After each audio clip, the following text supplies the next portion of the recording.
and what all of us need to get involved with. So that is going to be the core subject of discussion. And I would like to ask upon maybe Mr. Sanjay Vashish to kindly join in front of here. We already have among our speakers for these sessions, Harjeet is there online. Is the online screen yeah, okay. And also Dr. Chaturvedi is joining us here. We will be having Apurba joining online, and also Shalendra, who's joining online. Okay, so before we will be joined by Mr. Kunal Satyarthi. He is the joint secretary from the NDMA, also for this session online. Just to kind of warm up before we start with this, I think many of you maybe I understand is all of you are aware about the COP and what the climate conference of parties all about. But since we have Sanjay, who has been anchoring all these processes in not only in South Asia as Kensa, but also the globally, Sanjay, if you can just quickly get everybody on board about what's COP, what have we been doing there, a warm up kind of things, till we get some of the speakers also getting organized on the online. Thank you, Sanjay.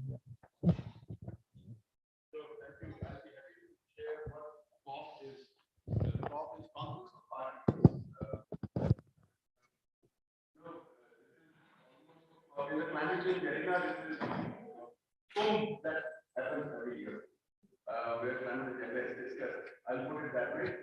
And there's half a Kumbh also in June, which is subsidy bodies also. But what has happened is in 1992, when the convention basically all countries came together, it said that we need to do something together, and it cannot be addressed by one country. The problem is much bigger. So what to do? Then we should meet regularly, and we should make commitments to each other, and we should take action also. So this was 27 COP. So as you can see, that 27 sessions have already happened so far. It would have been 28 just because of pandemic. We missed 1 year. And countries come together. They all started by talking about greenhouse gas emissions. But the delay by historically responsible countries led to a situation where we started taking impacts also, and then adaptation resilience agenda was added. Then after that, more delay in emission reduction, and also very non-tested adaptation approaches led to loss and damage situation. So 2012 in Doha, loss and damage issue came on board. Everybody said that there are impacts which are causing irreversible negative impacts and damages, and that's why loss and damage become a problem. There are 3 pillars now: mitigation, adaptation, resilience, and loss and damage. Countries come together, developed countries and developing countries, all together. Mostly onus for mitigation is on developed countries, and that they need to take up ambitious targets. Kyoto Protocol was first commitment period that was agreed, that concluded in 2012. You must have heard about carbon markets, clean development mechanism also. It was very big hit. India, China, they were doing very good on carbon markets. But then there was a gap in between, almost a gap of 8 years. Some claims that it was Kyoto Protocol 2, but since it was never ratified, so it was a gap in between. And then from 2021 onwards, Paris Agreement has started. Paris Agreement was agreed in 2015. It has started. It has commitments from developed as well as developing countries. Countries submitted it as nationally determined contribution. There is a very strong demand from vulnerable countries that there should be, like Green Climate Fund, which was agreed in 2009 but formalized in 2010, with 100 billion dollars to come every year from last 2 years. But till 2020 they were supposed to achieve $100 billion target. They never achieved. The Oxfam study says that it's been not more than 22 billion that the countries have put together. Rest all has been recycled, or it's all data game they have played. Anyhow, but Green Climate Fund was designed for mitigation and adaptation, and loss and damage became an issue later on. So loss and damage fund was a key demand for COP27 this year. This demand became very prominent last year also in Glasgow, but this year the demand was basically loss and damage fund facility that should be there. You'll hear more from Harjeet about it. Then India also put forward a agenda of phase down of fossil fuel. This was put forward last year also, but developed countries pull it down. But this year, this became an issue also. I don't want to, you know, share the all the suspense. I don't want to open it now. Let's hear it from the panels. But the process is every year countries meet. They come together with agenda. They also look at what are the decisions that were taken last time and how much progress we need to make this year. So certainly it's, and always remember, nobody is going there for environmental good. They all are coming there for negotiation. And within that negotiation, if any good can happen, that's fine. But all are trying to, compete with each other to get an edge, either on technology or on trade or other issues. So a lot more goes on behind the curtains. So that's why what we aspire to achieve in COP, we receive very less also. I hope that's fine. I'll be happy to add more. Thank you so much, Sanjay. I think it's a good warm up. So once again, I welcome our distinguished panelists for this session. So we have been joined by Mr. Harjeet Singh. He's a senior advisor with CAN International. Harjeet is a global expert on the issues of climate impact, migration, and adaptation. He has been supporting countries across the world on tackling climate change. He works with Climate Action Network as a senior advisor, climate impacts, and he's also as strategic advisor, global partnership to fossil fuel non-proliferation treaty initiative. Harjeet has also co-founded Satat Sampada, a social enterprise that promotes sustainable and environment solutions such as organic food and farming in India and beyond. A very experienced person on the dealing with the subject of climate change. I've seen Harjeet, mostly after all the COPs, he has been somebody mostly on the front line dealing with the media and media briefings. I've heard a lot of that, Harjeet. It's really good to see you here. So Harjeet, we'd like to hear from your perspective, especially, this loss and damage facility, which is created at COP27. I know this agenda we have been discussing for many years before, but this time it got formally on board and then there resolution to that. So what is it, if you can explain to all of us, and more importantly, what all we need to do from us here as India, civil society, and other non-government actors, including government, for the COP, before COP28, what do you see that we should do to make best out of these opportunities which are coming as loss and damage facility? So over to you, Harjeet. Thank you, Vikrant and Sanjay, for having me. Can you hear me? Okay. So yeah, you're absolutely right. The issue of loss and damage was the most prominent issue at COP27. And no doubt what we have achieved is a significant milestone on the way the issue of loss and damage finance was recognized. And the most important thing is that we have agreed on the funding arrangements. And this is a fight that has been going on for decades now. We knew that some amount of impacts are already locked in. We knew that 30 years ago. And when Vanuatu, on behalf of small island states, put forward that demand that we need to have a mechanism in place to address the impacts that we are going to face. But somehow rich countries never gave that issue the required attention. The issue was picked up again in 2007, but has been a very much technical issue because, again, developed countries never allowed any progress to happen until 2012, when we agreed to have a mechanism next year in 2013. We got a Warsaw International Mechanism for Loss and Damage.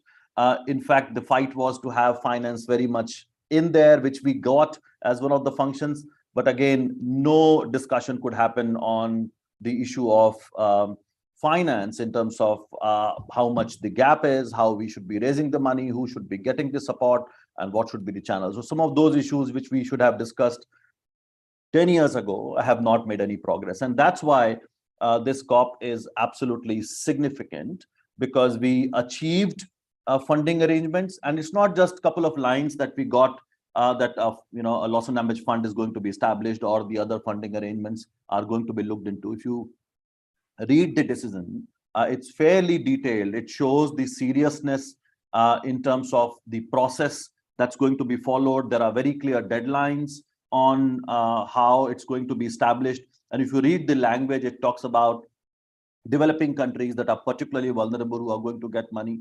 It also talks about the focus on addressing loss and damage. Again, people who have been following the issue of loss and damage, there was a game plan by rich countries to actually muddy the waters by including the word avert and minimize, which actually means mitigation and adaptation. There was no need to talk about that in the framing of loss and damage, because we already have those strands on mitigation adaptation.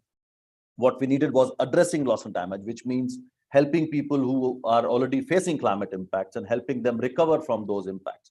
So this time, having that language on addressing loss and damage is again something very significant, because now things are very clear.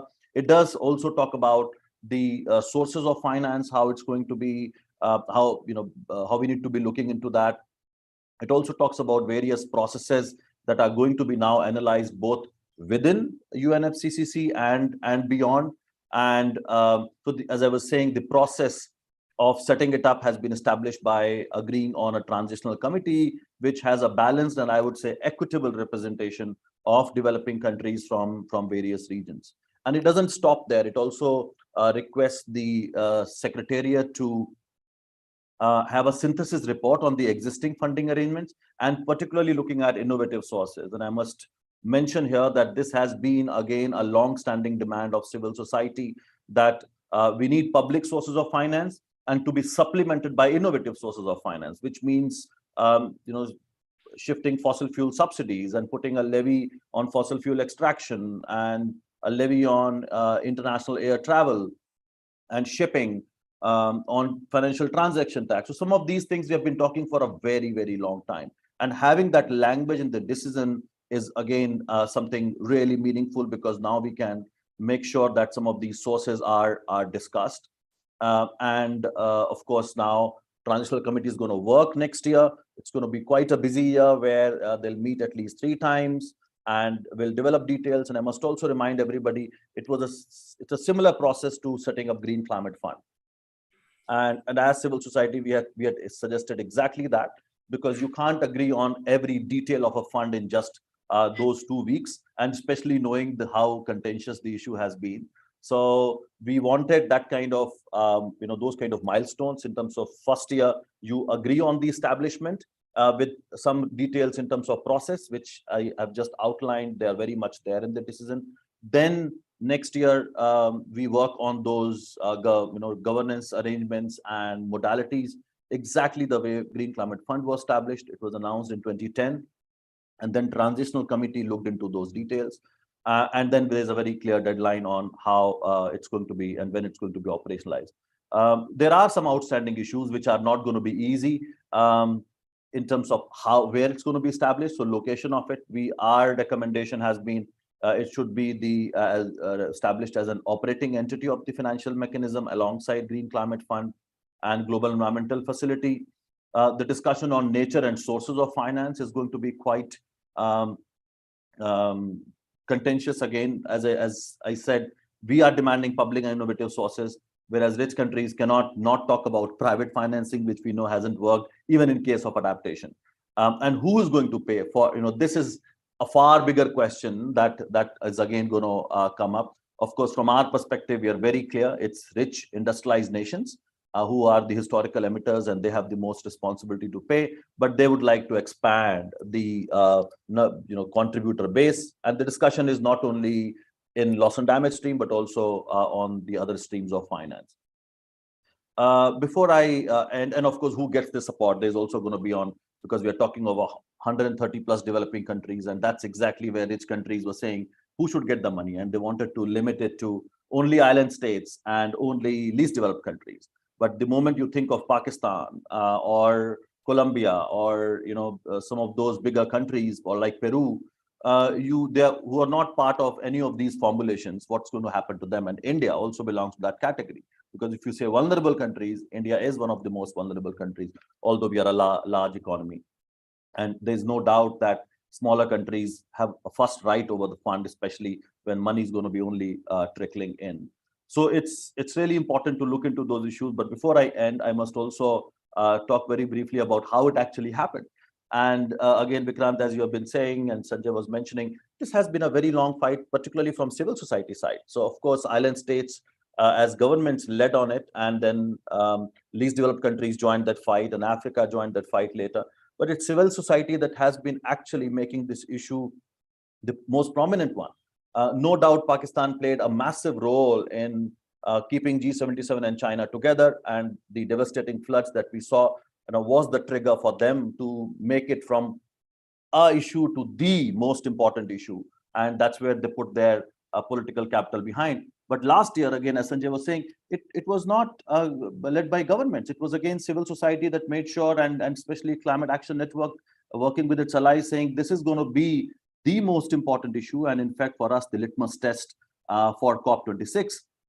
That's how it was prioritized. And G77 and China came together and put forward the proposal of loss and damage finance facility.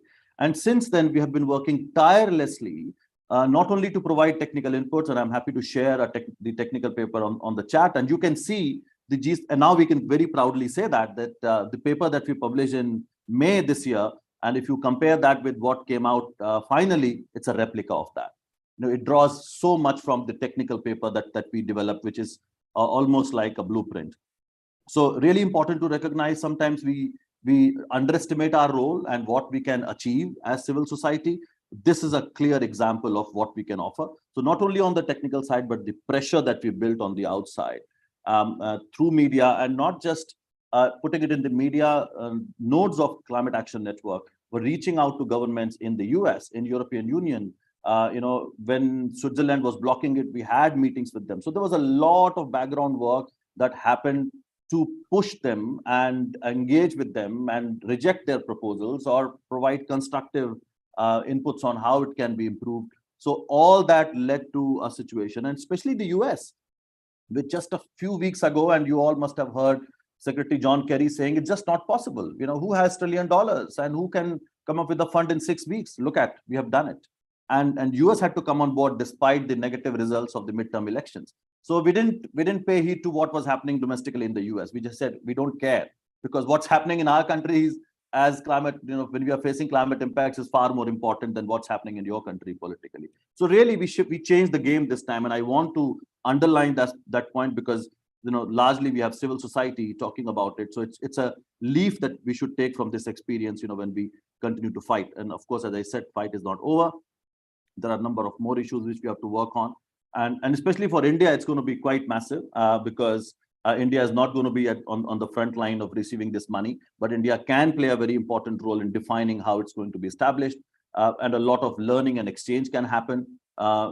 We should not just look at how much money we are going to get. This is also a matter of solidarity, how we stand with all the vulnerable countries. So for us, the issue of loss and damage finance goes way beyond finance. It's about what we can contribute. We are a large country. Of course, we are vulnerable. We have so much of learning that we can contribute. And again, as I said, it's a matter of solidarity. Let me stop here, and happy to take questions later.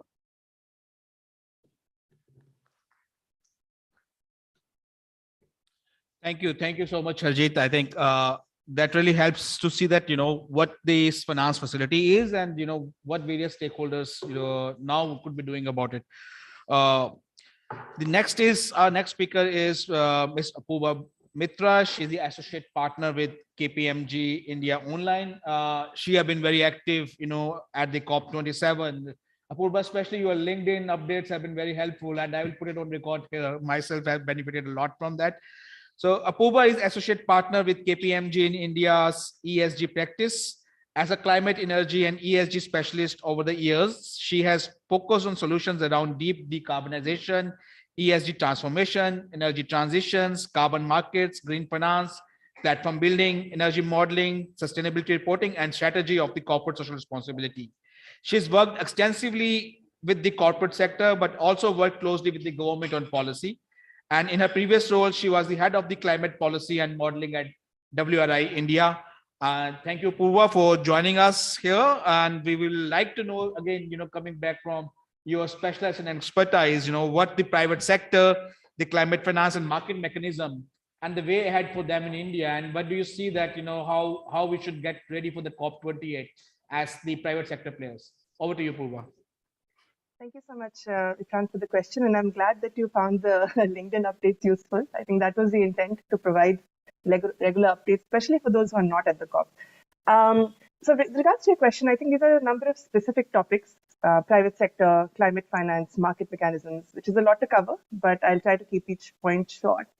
And I'll start by saying that we know that the theme of COP27 this time was implementation. And we know that effective implementation is not possible without the active participation of the private sector. It's not possible without partnerships between the public and private sector, because no one actor or set of actors can truly solve this problem. It needs to be concerted global and local action, and I think we all understand that now. Interestingly, this time at the COP, the private sector had a very important role to play, because a lot of the action actually took place in the sidelines of the negotiations. And I'll capture some of those key developments today as well, as particularly across the areas of finance and market mechanisms. And the technology and innovation were also in the spotlight this time at the COP. And while we know that the private sector can play a very valuable role in sort of facilitating the mobilization of private finance across some of these key impact sectors, we need to also recognize that such investments come at a premium. They're usually high risk. They're usually laced with technology uncertainty, and typically have longer timeframes for returns. And this is where public money can possibly be catalyzed to cover some of the risks and drive that multiplier effect to scale that impact of the investment, whether it's carbon capture, green hydrogen, fuel cells, electric vehicles, battery storage, biofuels, and a lot of other futuristic technologies. And we heard all of these conversations on the sidelines of the COP this time. In terms of some of the positive developments at the COP on this, we made progress on the breakthrough agenda that was launched in the previous COP. The countries came together to develop an action plan to decarbonize the power, road, transport, steel, hydrogen, agri sectors, and provide that necessary sort of fillip to the green technologies. And India is also part of that. It includes action items like development of 100 hydrogen valleys, cross-border infrastructure, as well as actions around hard-to-abate sectors. At COP26, the First Movers Coalition was launched, which also made progress in this COP as membership sort of increased. India also joined it. It's essentially a platform for companies to commit to buying net zero or zero emissions goods and services by 2030 to be able to create that sort of demand for low carbon technologies and make them cost competitive. You might have come across some of these conversations that I posted on LinkedIn around corporate players and what they were talking about in terms of that greenium or the cost differential that must develop for them to be able to progress on decarbonization. If we talk about the private sector specifically, this time at the COP, there was also a spotlight on disclosure. The ISSB that was founded in the previous COP, they released a report this year with 20 other member organizations. They also announced that CDP would align its reporting with the ISSB going forward, which will promote some of the early adoption of these standards under development. We also know that greenwashing and net zero pledges were also under scrutiny. The expert group that was formed last year to address the sort of deficit of credibility over the net zero targets that a lot of non-state entities have taken, they published their first report that talked about some of the key areas around environmental integrity, credibility, accountability, the role of governments, right? And they published a set of 10 recommendations to sort of establish some clear standards and criteria, which they, which essentially includes things like, companies cannot claim net zero while they continue to invest in fossil fuels, or they shouldn't utilize low quality offsets or lobby to undermine, climate policy. At the same time, the ISO also released its own net zero guidelines with similar objectives in that sense to address some of these greenwashing concerns. And then there were other developments such as the UK Transition Plan Task Force, which launched a new framework to assist private sector companies in disclosure of climate transition plans. So disclosure was in the spotlight overload with a lot of these developments. Also talking about the private sector, the investment and finance community was also visible because we know that finance was actually at the top of everyone's minds at the COP. Even, there was a lot of pressure even at the get-go for countries to up their commitments, even as previous commitments continue to be unmet. As per the estimates that were presented by the Standing Committee on Finance, around 6 to 11 trillion USD is required till 2030 to meet the collective sort of NDC targets set by the developing countries. These countries also rallied together and called for a new collective quantified goal on climate finance. And institutions like World Bank also urged some of the richer countries to support them with additional funds for climate. India's specific stance here was that climate finance should be long-term, it should be concessional, it should be climate-specific, and should have equitable allocation between adaptation and mitigation projects. And some positive news here is that 27 new pledges worth more than $230 million were actually made towards the adaptation fund. And the COP27 also saw the launch of the Sharm el-Sheikh Adaptation Agenda, which essentially details 30 actions to be taken by 2030 to enhance resilience. The Sharm el-Sheikh implementation plan also establishes that to enable that global transition to a low carbon economy, we would need investments of around 4 to 6 trillion per year, which will require central banks, commercial banks, investors, and governments to actually work together to swiftly close that finance gap. And there were some positive developments on the sidelines here as well. The Indonesian G20 presidency launched the Global Blended Finance Alliance. The US launched the Climate Finance Plus Fund, supporting some of the sustainable bond issuances in developing countries. The European Investment Bank presented a framework that supports environmental investments. G7 also announced, development of a global shield against climate risks, which also talks about climate-related insurance. We had a lot of conversations around insurance this time, surprisingly. At the same time, as the COP was ongoing, we also know that back home in India, we launched that framework to issue the $2 billion USD of green bonds for green infrastructure financing in the first quarter of 2023. So quite a few developments on the finance side. And if I talk about market mechanisms, and before I start talking about that in specific, it's useful to mention that OECD presented a report where they said that some form of carbon pricing today covers more than 40% of the global emissions. And there's a lot of new initiatives that intend to scale this coverage, many of which were announced at the COP this time. For example, the Global Carbon Trust was launched.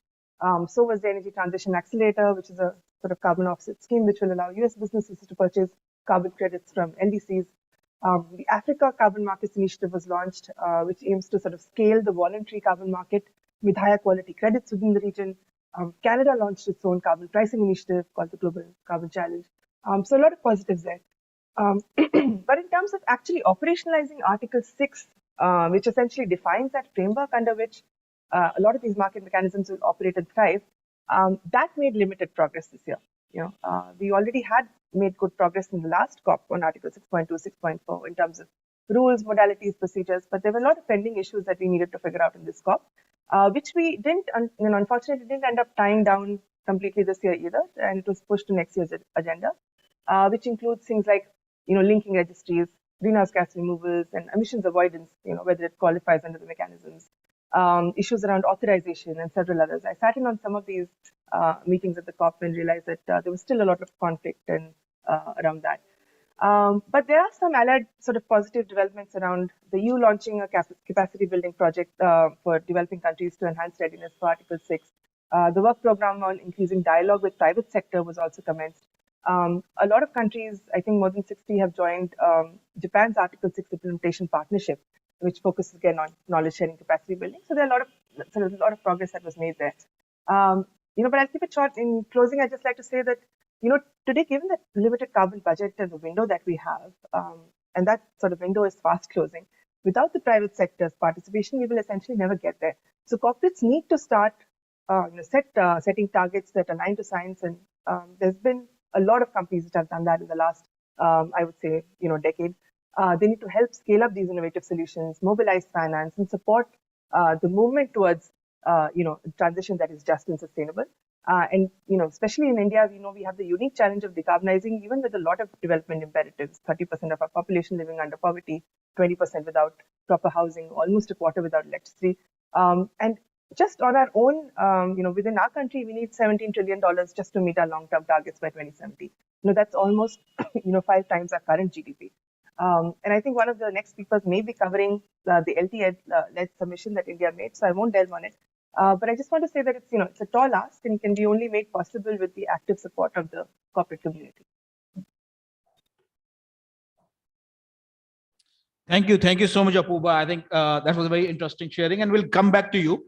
I think I quickly move to our next speaker is Shri Kunal Satyarthi. She's an Indian Foreign Service officer, presently a Joint Secretary at National Disaster Management Authority. Kunal sir is a very dynamic officer, and I think he's really bringing a lot of change within the NDMA. I've recently attended the conclave of the 9 SDMAs, in Lucknow. We see that how well she's coordinated. And he was also on the front end of a lot of negotiations going on at the COP. He's a 1997 batch Himachal Cadre Indian Forest Service officer. Academically, his master's and MPhil in botany from University of Delhi and master's in public policy from Australian National University, Canberra.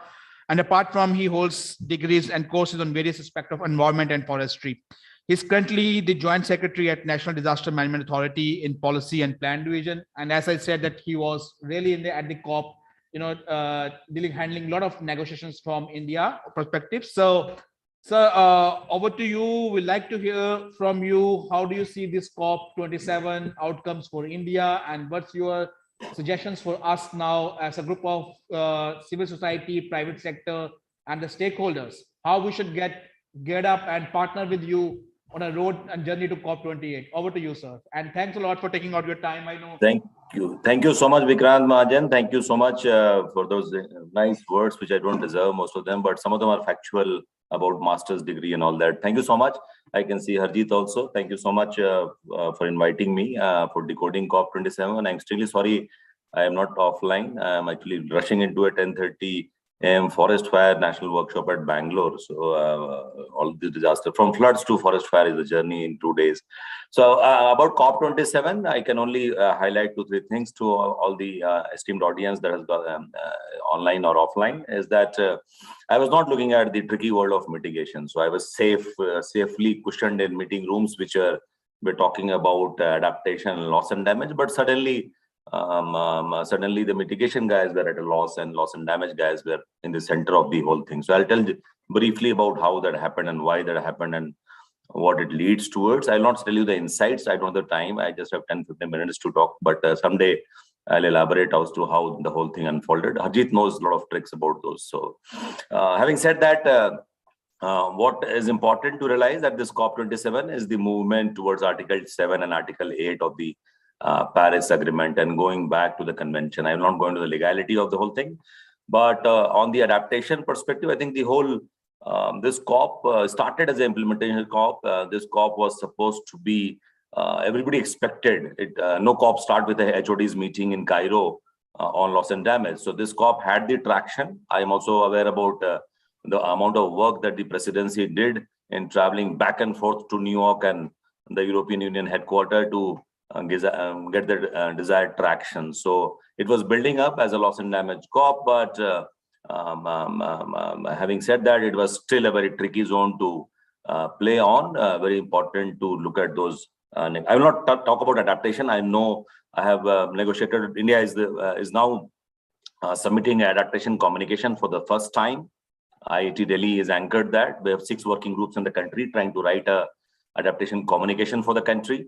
So I did attend the adaptation committee reports. There are 2 important documents if you are interested in the word of adaptation. One is a guiding principle that has come up, came up like Indian meetings just 7 days before the COP. It also has a methodology of how to write adaptation communication. So that is done. We also had a meeting on negotiations on national adaptation plan that got stuck because there are 38 adaptation plans currently in the world, and most of them are in the least developing countries, and they've asked for funds to implement the national adaptation plan. In India, we have taken a consistent view. We are not drafting a national adaptation plan. Shortly, we have a climate change action plan, which is and a biodiversity action plan, which are quite. We will do that. We'll do that journey on our own, but not on the forcings of the UNFCCC. There were also negotiations on the Nairobi work program. There was also a GLASS program called Glasgow Sharm el Sheikh work program on adaptation. There was huge negotiations on GGA, global goal on adaptation. We need to have that by the next COP. That journey has been very successful, but people have forgotten about the journey because people just got so bogged down with loss and damage finance facility, and most of the negotiators were doing both. I was burning my hands in both, and suddenly you see LDFF growing into a monster.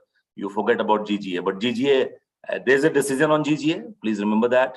There's a set decision on GGA, what the principles are, what is the framework like, what could be the way you can measure global goal adaptation. So it's an important document to read in the whole scenario of LDFF that has got lost somewhere. But GGA, there was a lot of improvement, although that was a side negotiation. And GGA got stuck because NAP and AC became stuck. Adaptation communication became stuck because we told this is additional responsibility on us. NAP became stuck because people told where is the fund for national adaptation plan. And therefore the developed world told we'll not allow the GGA to go through, because if you don't allow NAP and AC to go through, we stop GGA. Anyways, this is part of the negotiation, but ultimately the global goal on adaptation has been approved. There's a decision document on global goal on adaptation. You will see this growing very, very quickly now, because the next COP is the time when GGA is to be formalized and a decision has to be taken. So that is the hindsight on adaptation. But I know all of you are not interested in adaptation as I am currently, so I'll not waste any more time on that. I'll straight away move to the loss and damage that you want to hear from me. So the non-celebrated world of Warsaw International Mechanism, executive communication, we have diminished that in the COP this time. There was a lot of traction from the developed country that if you're following loss and damage, there's a network called San Diego Network established in Madrid, 2005, COP25. So there was a lot of, I went to Glasgow and we negotiated the functions of the San Diego Network for loss and damage. Functions told, last Bonn, it got totally stalled because there was no movement at all on San Diego Network. But this time, that is also a great victory, because now the institutional structure and the organizational structure, bringing technological know-how and technical assistance in loss and damage is also ready. So that was a huge negotiation went on in the initial portion. I call the first week of COP27 as negotiations on San Diego Network or loss and damage. And the next week was a turmoil through umbrella nations draft and the EU draft and so on and so forth, and the G77 draft. All the three drafts were playing their tricks around the corner. So San Diego Network is very important for civil society to watch into, because with hard bargaining, the idea was from the developed country was the executive committee of the Warsaw International Mechanism should be running the San Diego Network, and we somehow negotiated that, and now we have advisory body under the San Diego Network. Please remember that, and I think we need to, from the national perspective, we need to have somebody on the advisory body of the San Diego Network. So that structure is ready. Advisory body has been created after a lot of pushback from the so-called developed countries, but we also now have a host institution concept. We also have a secretariat for the San Diego Network, and we do have a network of OBNEs. We call it organizations, networks, and institutions, and so on and so forth. I will request a lot of civil society body in the country to join as an OBNE of loss and damage, either to give knowledge or to receive knowledge. That is a very important sector. We should not lose that. We lose a lot of space.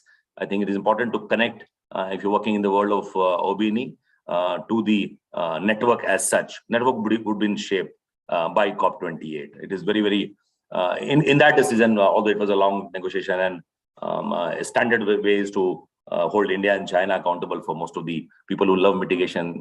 Because of you people, we have a trouble in adaptation and loss and damage, because the clock comes towards us that you also at current emissions quite a high emitter, and you also have the capability to support. Why you want money, you need to actually give into these funds. So that was the hard bargaining about. Last point about loss and damage finance facility. The decision text is out. The most important text document is the paragraph 1. Everything is can be. First paragraph was very difficult to get through. So please remember, after 30 years, this paragraph talks about acknowledging. The word is acknowledge. Acknowledging that climate change and carbon dioxide emissions since 1850 leads to climatic events, extreme weather and slow onset both, and these two cause loss and damage, of both kinds, economic and non-economic. So read the first paragraph. That was the most difficult paragraph to phrase at COP27, but I think paragraph 1 is a victory. Rest we can follow in COP28 and COP29, but paragraph 1 is the core. It's like the preamble of the decision, and I think that's a very important movement, that you actually have in spite of IPCC reports and the science being so clear, I made that statement in COP that the fingerprints are everywhere. It is not as true as DNA fingerprinting. It's not as precise that your carbon dioxide is causing something in Marshall Islands. It's not sure, but the fingerprints are very sure. So I think that paragraph is very critical. The second and third paragraph is the celebrated paragraph, that doesn't have the meat, but that was what the game was all about, So second says to establish a funding arrangement, and the third one was the most difficult to bargain. That you actually establish a fund now at COP27, as the activists led by Harjeet say, loss and damage. When now I have heard that since Bonn and Glasgow and now here, and he has been shouting this for a decade now, I think. So that was very important to do, because if you make a funding arrangement and make the funding arrangement disappear out of UNFCCC process, doesn't make any sense. There are people from the World Bank and IMF, not being critical of them. They would also come into now the COP. It's like a funnel now. This decision is like a funnel, but it would be anchored in the UNFCCC. If you want to be educated, I think some of the words that got missing, in spite of a lot of hard bargaining by, not by me, but I was leading the LMDC. I was also putting my brain into the G77 drafts. One thing that got missing was the common and differentiated responsibility. I wanted that in the preamble, But one thing that we put into the preamble is a convention. They wanted into the Paris Agreement. If you like the world of negotiation, the preamble says convention. It doesn't say principles of the convention. Putting in principles of the convention would have made it very tight. But now with negotiation, it is only the convention and the Paris Agreement. The convention doesn't know loss and damage. The Paris Agreement knows loss and damage. Convention has financial arrangements under Article 11. Paris Agreement has financial agreement under Article 9 and 2. So that was a very difficult bargain. The first paragraph, they wanted to insert 1.5 degree. That has got inserted as a scientific outcome. So if you, it is not a mandatory feature but it just says that that's important to do. It started with emerging economies which are capable of contributing to loss and damage finances. Taking that word out led to the word called particularly vulnerable to disasters. You kind of trade off, but I think it opens a lot of world to all of you. I think with this realization coming up, this sector will grow very, very rapidly. And I request, as I think, thanks Vikram for this conversation. We can have a longest conversation, because apart from fighting actually floods on the ground, nobody does both the jobs. NDMA does, NDRF does fighting floods and goes and negotiates a COP. So I'll require the help and assistance of all of you present here. I don't know how many I know, but I'll request all of you to be on board, because now is the time when we, January onwards, I'll like to look into what these decision documents mean paragraph by paragraph. And I think when we have an elaborate discussion on what this means and what your ideas are, what could be the financial institution, because transitional committee is being set up. So by 15th December, I have to send the nominations, and then this transitional committee will keep on taking inputs. I would not be the wisest person to make all the inputs. I know there are a lot of wise people online and offline in this platform, and many more in the country. I'll open it up to discussions and taking inputs from all of you, and then make a national position as I go ahead. So I think that's all, Vikrant, from my side. I would have loved to have stayed longer and talk much about this, but there are people who would do that more. So thank you for this opportunity. Thank you for meeting all of you. Looking forward to meeting all of you in some city in India when we have a longish discussion only on NDFF, sponsored by CAN. Harjeet will sponsor the document, that conference. Thank you so much. Thank you, Vikrant. Thank you. Vikrant, before Mr. Satyarthi go, can I take a minute? Mr. Satyarthi, if you can stay for 1 minute. Actually, I have that only. I'll not take more than 1 minute, but I just want this forum to recognize, because as you said, I've been very closely engaged and I've been seeing India's engagement, but thank you for your leadership. I've seen how it has brought remarkable change in India's engagement on the issue of adaptation and loss and damage. And it's not just technical, but the political leadership you provided. And I know the sleepless nights you had to work on those texts and bringing some of those very key words in the final text that are going to go a long way in ensuring justice. I've seen you speaking at the Glasgow dialogue and leading from the front. So I just wanted for everybody to recognize that the leadership that you have brought to the whole issue of adaptation, loss and damage is absolutely remarkable. Everybody recognizes the role India played in these negotiations, which has not been the case for years and decades.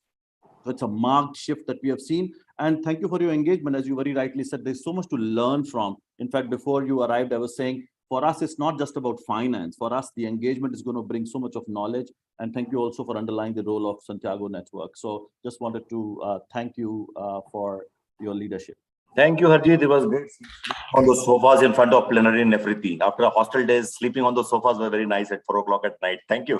Thank you for acknowledging that. Thank you, Harjeet, for the kind words. Thank you, sir, for taking all your time. Maybe before sir has occupied with another workshop in Bangalore. Before we go, one more question? Anybody have a question at this stage? Maybe for sir or any other panelists who have spoken.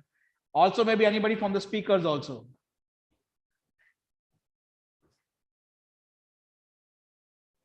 Yes, please. Just please be brief and point. Yeah. Sir, first of all, a very thank you to all for such a wonderful explanation regarding the various aspects like finances, and then Haji sir talked about the levy on the resource extraction and fossil fuels, etc. And then Satyarthi sir talked about the disasters. So mine is point is that we somewhere neglecting the microclimatic issues, like the intensification of heat waves, intensification of urban heat island, and then we have a winter warming effect. Cause these are the root causes. If we are neglecting these in the long run, then we are going to face harmful impacts on the socio-economic life of urban dwellers. And moreover, they will also capture the rural areas also, sir. So this is one of my points which need to be considered by you all. Thank you, sir. Thank you. Thank you so much. Maybe any one of the speakers want to take up address to this question raised before we go to the next speaker? Or Kunal sir, if you are around, you can also share from your perspective. So I totally agree. I have no reasons to disagree, as you say, in negotiation, but I still have my reservations in the sense limitation of time is the only thing, but we are aware about these phenomena and with our limited capacity. In fact, yesterday I was the whole day in VNIT Nagpur.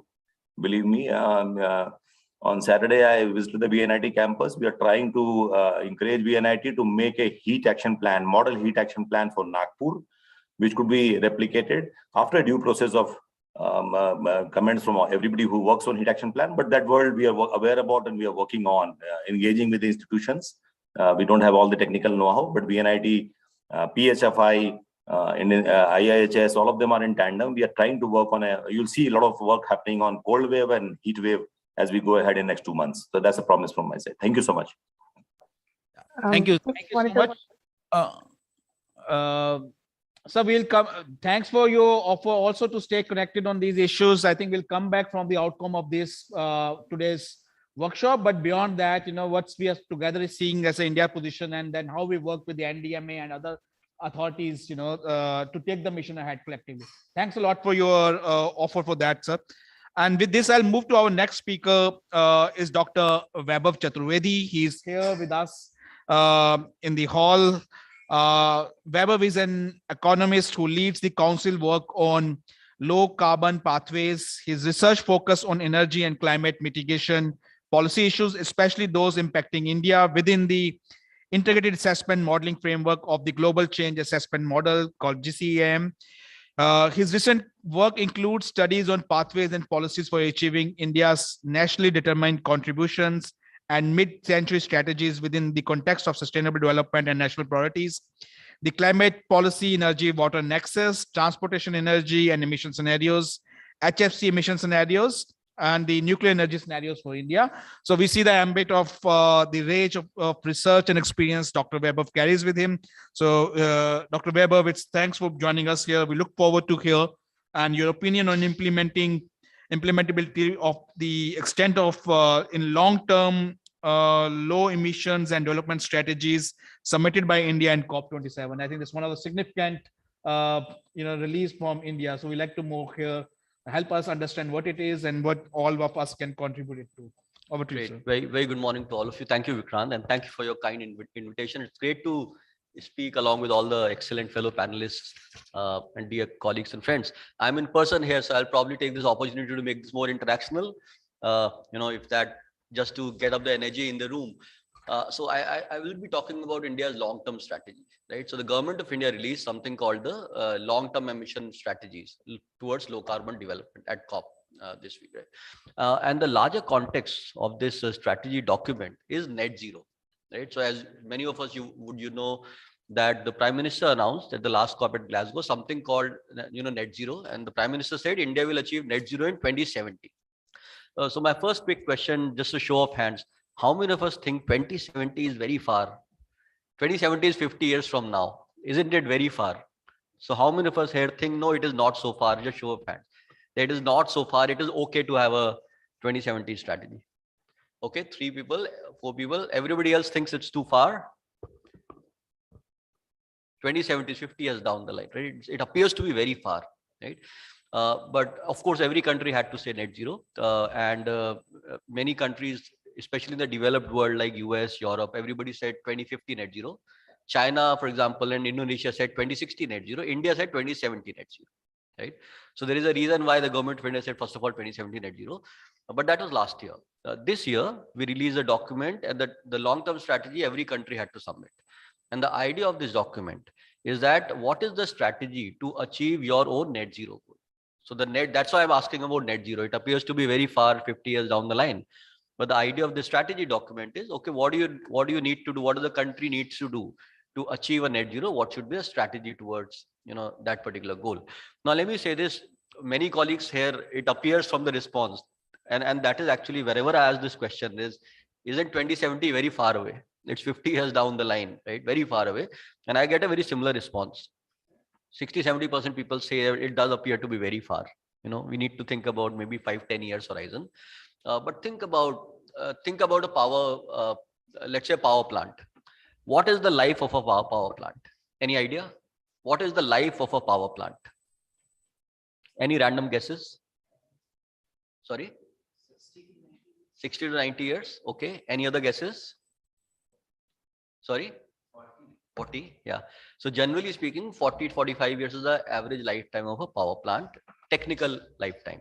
What is the financial lifetime? 25 years. So there is a difference between financial life. Financial life is essentially when the investment, you are able to recoup all the capital investment. That's the financial life. And technical life is till when the plant can run technical. 40-45 is a technical. Now, and this is a power plant. Think about any big industrial investment. Any industry, let's say manufacturing of automobile industry is being set up, a big industrial investment. What is the gestation of such an investment? If Tata's and Maruti's, or maybe Tata Steel builds a new steel plant or a new manufacturing plant, what is the life of that plant? Again, 40 years, 40-50 years. It is not there for 10 years, right? Not there for 20 years, there for 40.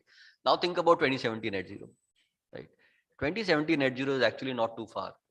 It simply means maybe if you have to actually run your power plant for your full technical life of 40 years, you can't have any power plant or coal-based. I'm not talking about solar power plant.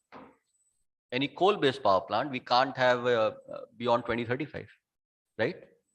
Because 40 years will mean it will run till 2075, which is beyond the 2070 net zero. Same for any big industrial investment.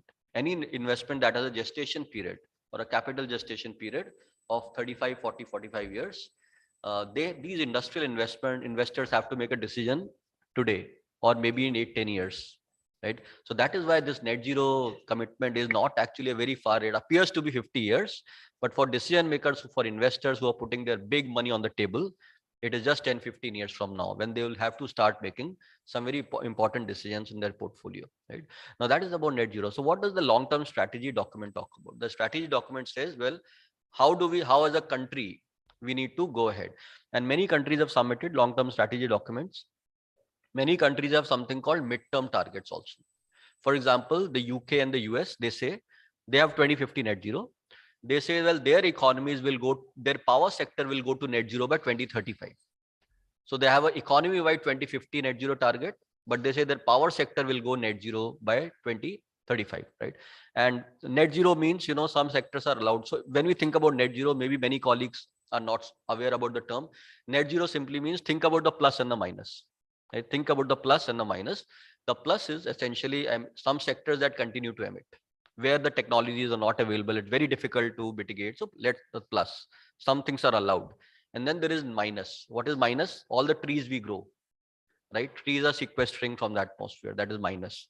Any engineered technology that allows us some very similar thing, it is also minus. So together the plus and the minus become the net zero. So that's the idea behind net zero, right? So that's why we are not talking about absolute zero. We are talking about net zero, right? So that's the idea behind net zero. Now, many countries, as I said, US, UK have said 2050 net zero, but in their long-term strategy document, they also have midterm targets. So the UK says, and US also says by 2035 net zero power sector. Right? I think the US also says by 2040 they will stop sales of all fossil or diesel or petrol based passenger vehicles. So no cars that are sold after 2040 are going to be petrol or diesel based, right? So think if that happens in the Indian economy, in 15-18 years, we don't have any new sales of petrol and diesel cars. It's only electric cars or maybe other low carbon cars, maybe hydrogen powered, whatever it is, but has to be low carbon technology, right? So now that's the power of long-term strategy, right? So now coming to the Government of India document that was released at this COP, it does not give any midterm target, but as a first step, so it's a guiding document. So what does this guiding document talk about? The first thing is it talks about 6 sectors. It identifies 6 sectors. So it says the 6 sectors are power, industry, transport. That's the biggest source of our emissions. Power sector emissions account for almost 50% of India's carbon dioxide emissions. Right? So all the coal power plants, they account for 50% of India's carbon dioxide emissions. Industrial sector accounts for almost 27-28% of India's emissions. Transport accounts for I think around 11%. And then there are other sectors like waste and all that. Right? But these 3 big sectors account for most of our emissions. So they say these 3 big sectors have to be the focus. Right? Then it says urban. So all of us who are living in urban areas, we have to do many things in terms of changing our lifestyle and all. So that is also an important part of the strategy document. Then it says something, the 5th area it talks about is something called CDR, carbon dioxide removal. Right? Now, any idea what CDR is? What is this carbon dioxide removal? Anybody heard about this term, carbon dioxide removal? Okay, so these are some new technologies that are emerging. So new technology, especially if you have heard about carbon capture and storage, right? So CCUS or CCS is a CDR or carbon dioxide removal technology, which simply means you have a coal power plant and you have a CCS attached with a coal power plant. So it will not allow any emissions to go in the atmosphere. It will capture the carbon, it will transport it, and it will sequester or store it below ground, right? So this is carbon capture and storage. So it will capture the carbon, store it below the ground. It will not allow it to release in the atmosphere, right? So that is what the CCS. Now it's an example of CDR technology, and it is very interesting because CCS technology is not economically viable as of now, but the government clearly says that CDR is going to be an important part of long-term strategy of the Government of India to achieve the net zero. Right? So it's a new, essentially it's a new technology that the government is saying that, and it specifically says that this technology is not so successful as of now, but it could be a game-changing or important technology of the future. So it specifically mentions CDR as a part of, one of the sectors it wants to look at. Then it also, the final sector it talks about is forest sector. We know forests are a very important source or sink of emissions, right? In the Amazon, where forest deforestation is happening at such a fast pace, it is a source of emissions. In India, where our forest policy is very strong, right? So we are increasing slowly increasing the cover of forest in India. Now that leads to sequestration. So forest has many other kind of biodiversity kind of benefits, many important benefits forest have.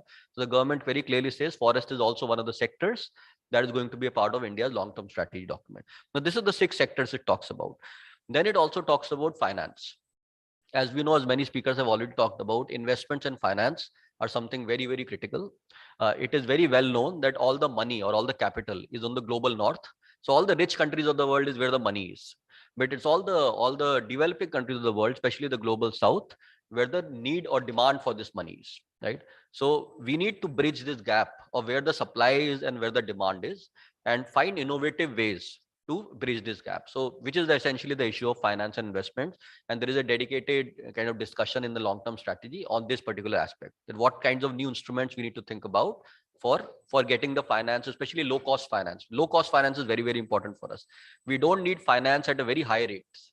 Interest rates are so if we go to, let's say, buy a home, or if we go to buy a car or a motorcycle, the rate of interest of loan is very important, right? So if the rate of interest is very high, most of the buyers will not buy that asset, right?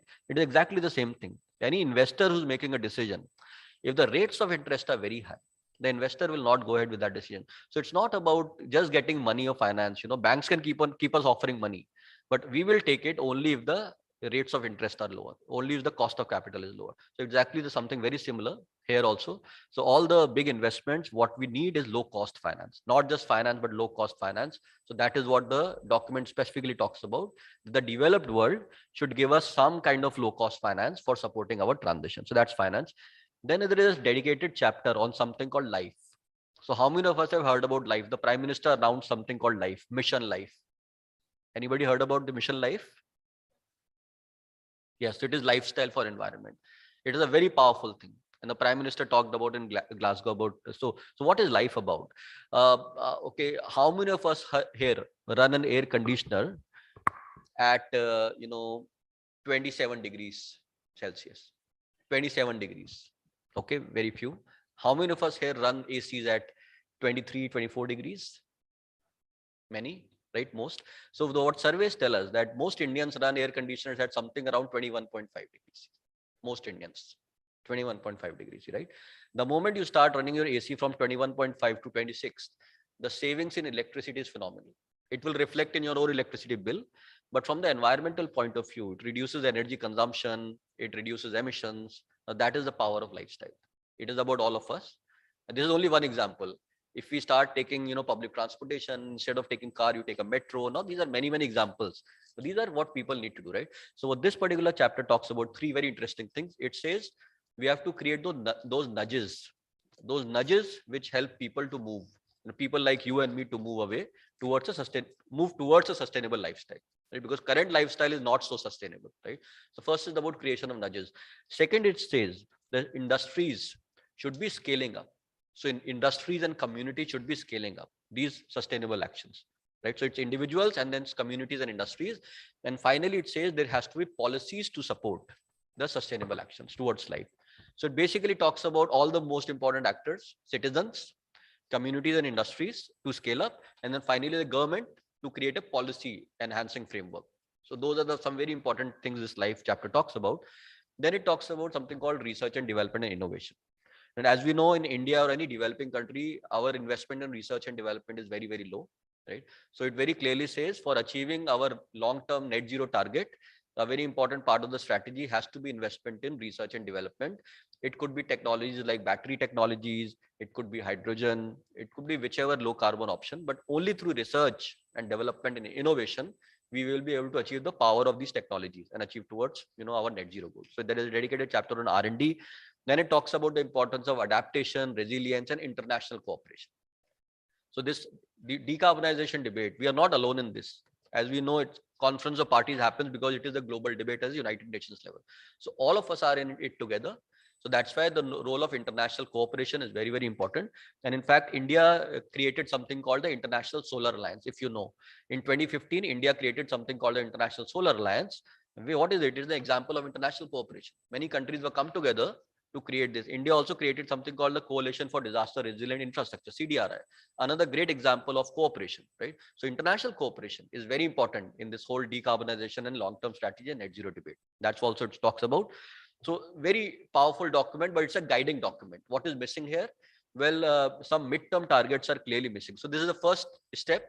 Now the expectation is in the next iterations of the document, we'll be having some midterm targets. As I said, UK and US have a 2035 target of power sector.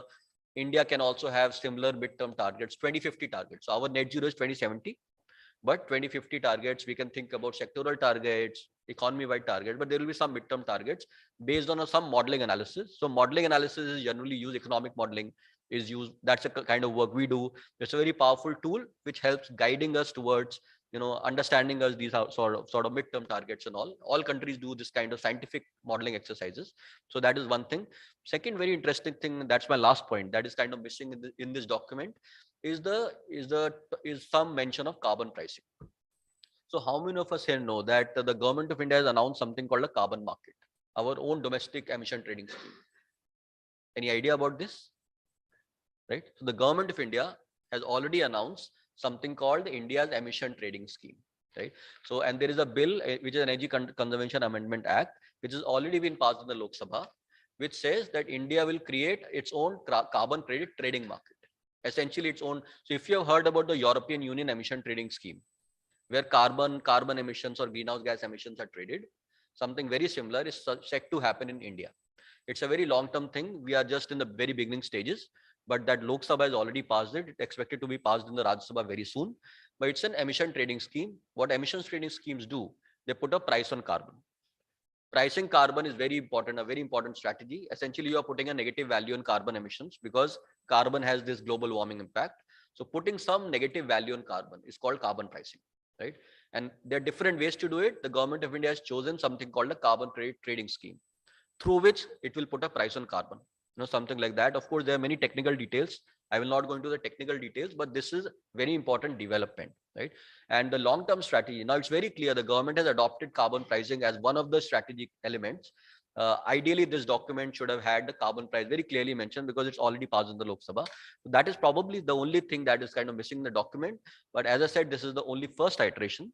The government is expected to update the document maybe every 2 years. That's obviously always a policy call. So it's a great, a great guiding document, which has already set the stage for moving towards net zero, set the framework.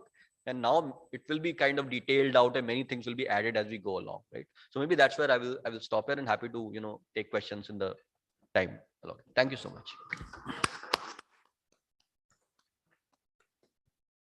Thank you so much, sir. Very, very educative, very helpful, I think.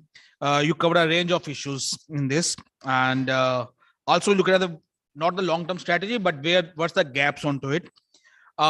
Maybe I think I move to our next speaker is Mr. Shailendra Yashwant. He's a senior advisor, communication and advocacy with CANSA. And Shailendra comes, he's a documentary photographer and environment journalist based in India. He comes with an experience of working with Save the Children, Oxfam, UNICEF, Sanctuary Nature Foundation. But one of his most remarkable work has been with Greenpeace in India and Southeast Asia as a campaigns director, where he led campaigns on deforestation, phase out of fossil fuels, uptake of renewable energy, and protecting our oceans. It's great to have Shailendra, you with us, and we would like to know what are the other gaps. I think we heard about one particular gap in long-term strategy, but let's look at the entire COP27. So from your perspective, what are the top gaps observed in discussions held at COP27? And when considering the need, limitations, and baseline scenario for India. So over to you, Shailendra. Thank you, Vikrant. Thank you, everyone. This has been the most enlightening morning for me. I was to, unlearn a lot of things and approach the outcomes of COP with these new inputs from my fellow panelists. Having said that, I want to step back a little bit. I want to roll back a little bit, especially given how we get bogged down by the technical nature of the negotiations and all the presentations preceding me focused on that in depth. As a communicator, as a journalist, as a writer, one of the things I have to do is to try and simplify what happens in these COPs. And before coming to the COP27 to Egypt, a couple of editors who had commissioned me asked me, what are the 3 top things are you expecting out of this COP? And clearly, given what is now being referred to as polycrisis, this crisis of inflation, energy crisis, the war on Ukraine, the slow recovery from the pandemic, what would have been an otherwise a COP, a procedural COP, although it was called a COP of implementation, in other terms, in this 27-year-long process, it was also a procedural COP. You must recall we had COPs when we had high expectations start. These are the COPs where major movements are done, and there are a couple of COPs following those where things are more procedural and on how to move forward. Somehow, for this COP, the expectations were very high. The fact is, and to answer the question to my editors, I said we should be looking at two things. One is ambition. Will this COP, deliver on ambition that is required given the kind of multiple crises that we are facing? And second,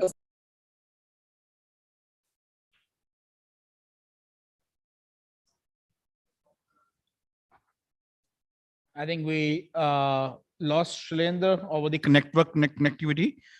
So, I'm back. Sajid, I'm back. okay. Please continue.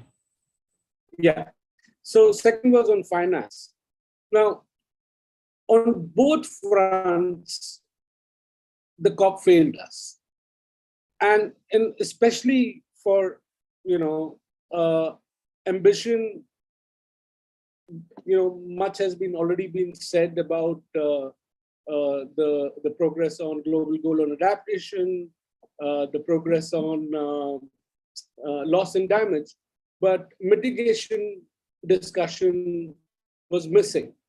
This is critical because the numbers were all out there. We know that carbon emissions have hit a record high in 2022. And that the remaining carbon budget will be over in next 9 years if emissions remain at current level. We also know that with additional natural gas capacity triggered by the war in Ukraine, could emit 2 billion tons of carbon dioxide equivalent by 2030. The land allocated for oil and gas exploration in Africa will quadruple. Auto industry is set to sell 397 million more diesel and petrol vehicles. None of this is compatible with that 1.5 degree ambition that we go into, post-Paris agreement. Every COP, we want to keep that 1.5 degree ambition.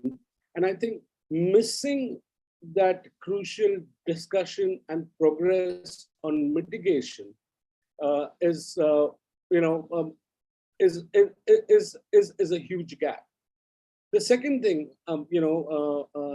thank you, Dr. Weber, for explaining India's long-term strategy so very well. It has been underplayed by many, but it is indeed a very a brave, approach there. It is for countries like India who are willing to take action. As the third largest emitter, what is it required to move forward? It's climate finance. Yeah. Dr. Weber said that, we cannot depend anymore on the North for this finance, and we will have to look at ways of, raising funds domestically and looking beyond, the current private, by the way, even the private sector, they're only talking in millions. When the need is in trillions, what we are seeing are, a million here, a million there, maybe it will add up to a billion, that 1 billion, that 100 billion goal is nowhere near sight. Without climate finance, without ambition, countries like India will not be able to play on a level playing field. And that, I think, is the even on the fossil fuels, the ambition on fossil fuels, when people talked about, when India tried to push that let us bring all fossil fuels in the, in the discussion, there was pushback. And of course, the pushback was expected, again, because of the poly crisis, because the need for gas, and the singling out of coal has become a serious problem because it does not solve any issues on hand. Having said that, I will also want to say that a hugely missed opportunity in this COP, and I must say that COPs are very important because that's the only time of the year when there is a discussion on a way forward on climate action. Yeah, rest of the year we are only talking about impacts. We are talking about the the floods or the drought or the heat waves.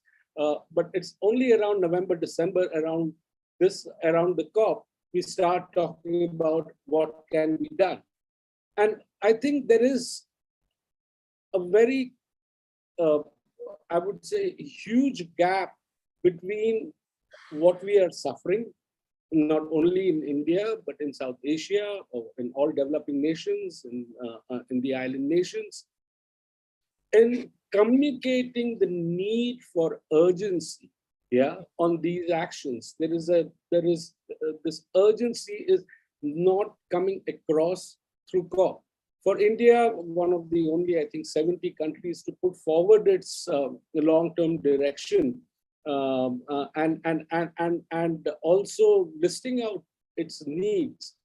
What we needed to hear from the developed world was, yes, this is great, and we can back you on this. What India does, South Asia will follow.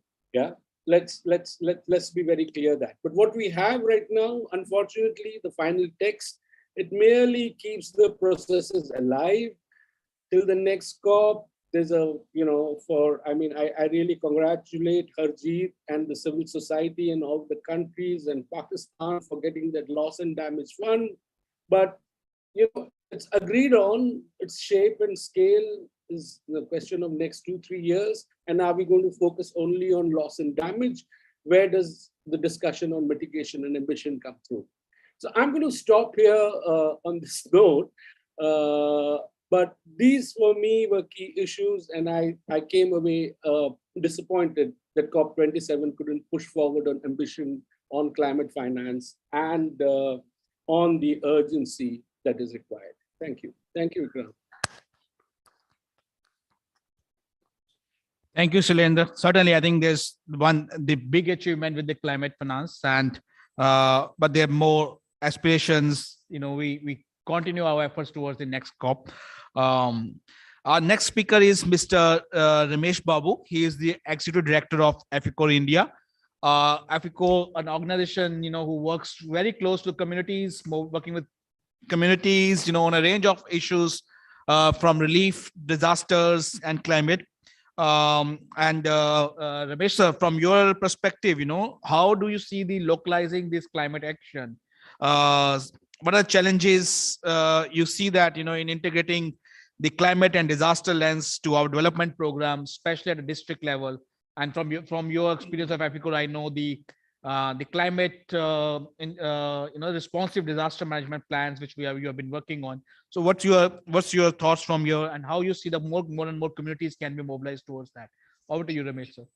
Thank you, Vikrant, and esteemed panelists there. My apologies that I could not able to join in person, and it's a wonderful to see various perspectives coming, from different technical experts. And I'm glad that Dr. Vaibhav have, unrolled many things. Now, I see in the perspective of the community as a practitioner, and what we have seen over the overall our experience, all this, the changes or emissions are very much linked with the communities. Any disaster or any extreme weather events or climate shocks will result in destroying the products, the livelihoods, or displacing the people. They have to move certain locations. They have to leave from one place to another place. The third one is that it also disturbs the trade. And we have seen how much it has been impacting in the last, few years, especially how much the inflation has been rising, because of one of the reasons was the climate change impacts. I'm sure that we all agree in terms of what is happening around us in terms of the negative impacts. I just briefly wanted to share a few slides and then, wind up here.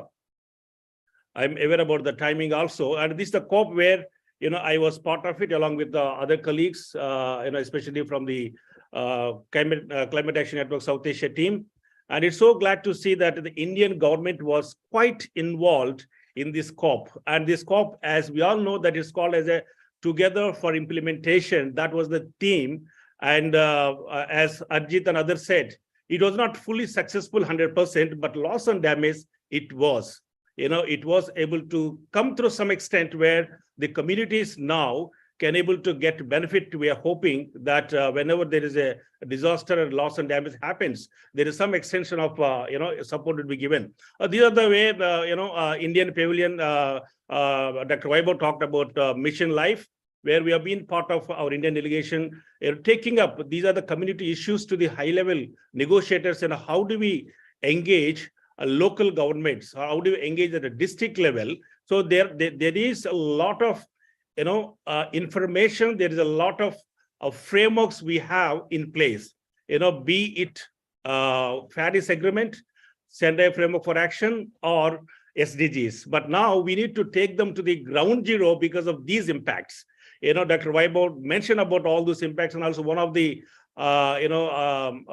participant also mentioned about the micro level impacts that have been impacting the communities. And this slide is from the Environmental Protection Agency, where all these areas, health, agriculture, forest, water resources, or coastal areas, it all impacted by the changes or shocks of the climate change. Now, how do we bring in terms of the actions? We do have frameworks, and we have a lot of policies in place. Now, when you look into this context, as Dr. Kunal Satya, they also mentioned about the floods to forest fires. And these are the areas where the communities that are facing trouble, and as a whole, they're also going through a lot of traumatizing situations. There are climatic vulnerability challenges, and also development challenges. As a result, many communities are deprived of their own, food, or even their own rights. And we have seen in our own experience working with the communities in Jharkhand, Madhya Pradesh, or Uttar Pradesh, or Rajasthan, there is an increase of food lean period because of the climate impacts. And rains are not happening the way it's supposed to happen. And this year we have gone through extreme weather events. There is a huge heat wave one side, and Bihar was going on flooding. So, we could see simultaneous disasters at the same time, and it's very important for us to talk about bringing these frameworks at the district level. Climate Action Network, South Asia, EFICO, and UNICEF, or some of the other local organizations and governments in Madhya Pradesh, we were able to bring out district climate resilient plans. These plans wanted to reduce the gap between the policy and practice. And we are quite successful in bringing these plans in UP, in few districts, and also now Madhya Pradesh. What is this plan is all about? These plans would be prepared, in order to ensure that there is interdepartmental linkage, and there is a inter-units come together for development of the districts. There are various departments involved in development of the districts. So this plan, we had earlier, the district disaster management plan. Unfortunately, there is no policy with regards to climate plans. There are acts, there are laws, but when you go to ground zero, you talk to any KVK person, Krishi Vijnana Kendra person, or you talk to any health department, they hardly talk about all these frameworks. So therefore, we as the practitioners, we wanted to ensure to bring those talks, what happens on COP, during the COPs, that has to be put into practice in the ground zero. Thereby, all these three levels, the districts, the Gram Panchayat, and also municipalities, they're all can able to formulate and collaborate the development plans of the district in lens of climate change. That's what these plans all talks about. And it's very important to bring in communities together, those who are impacted by the extreme weather events, and also bringing the state and the district governments together, so that we all know what to be done when there is a extreme weather events happening. So people will have a resilient models. People will have coping mechanisms in order to save their life, save their livelihood, and therefore they'll have a better life to live. So these are the processes that we have in place, and we have been doing these plans. And I'm sure that this discussion would would lead to bringing up a policy on the district climate resilient plans. Thereby, we can able to put all those frameworks, the international frameworks, not only at the state or nation level, but also taking back to those villages which are impacted by the climate change. Thank you.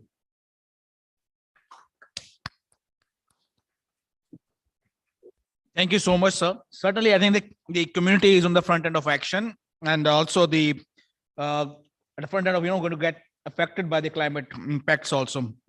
So very important, as I think Dr. Weber was also talking about, how we look at the mission life, and that's where again most of the actions are going to come at a community level, but thinking it at a policy level, maybe plans, district climate plans, and the planning at how climate sensitive planning at various levels can help it up.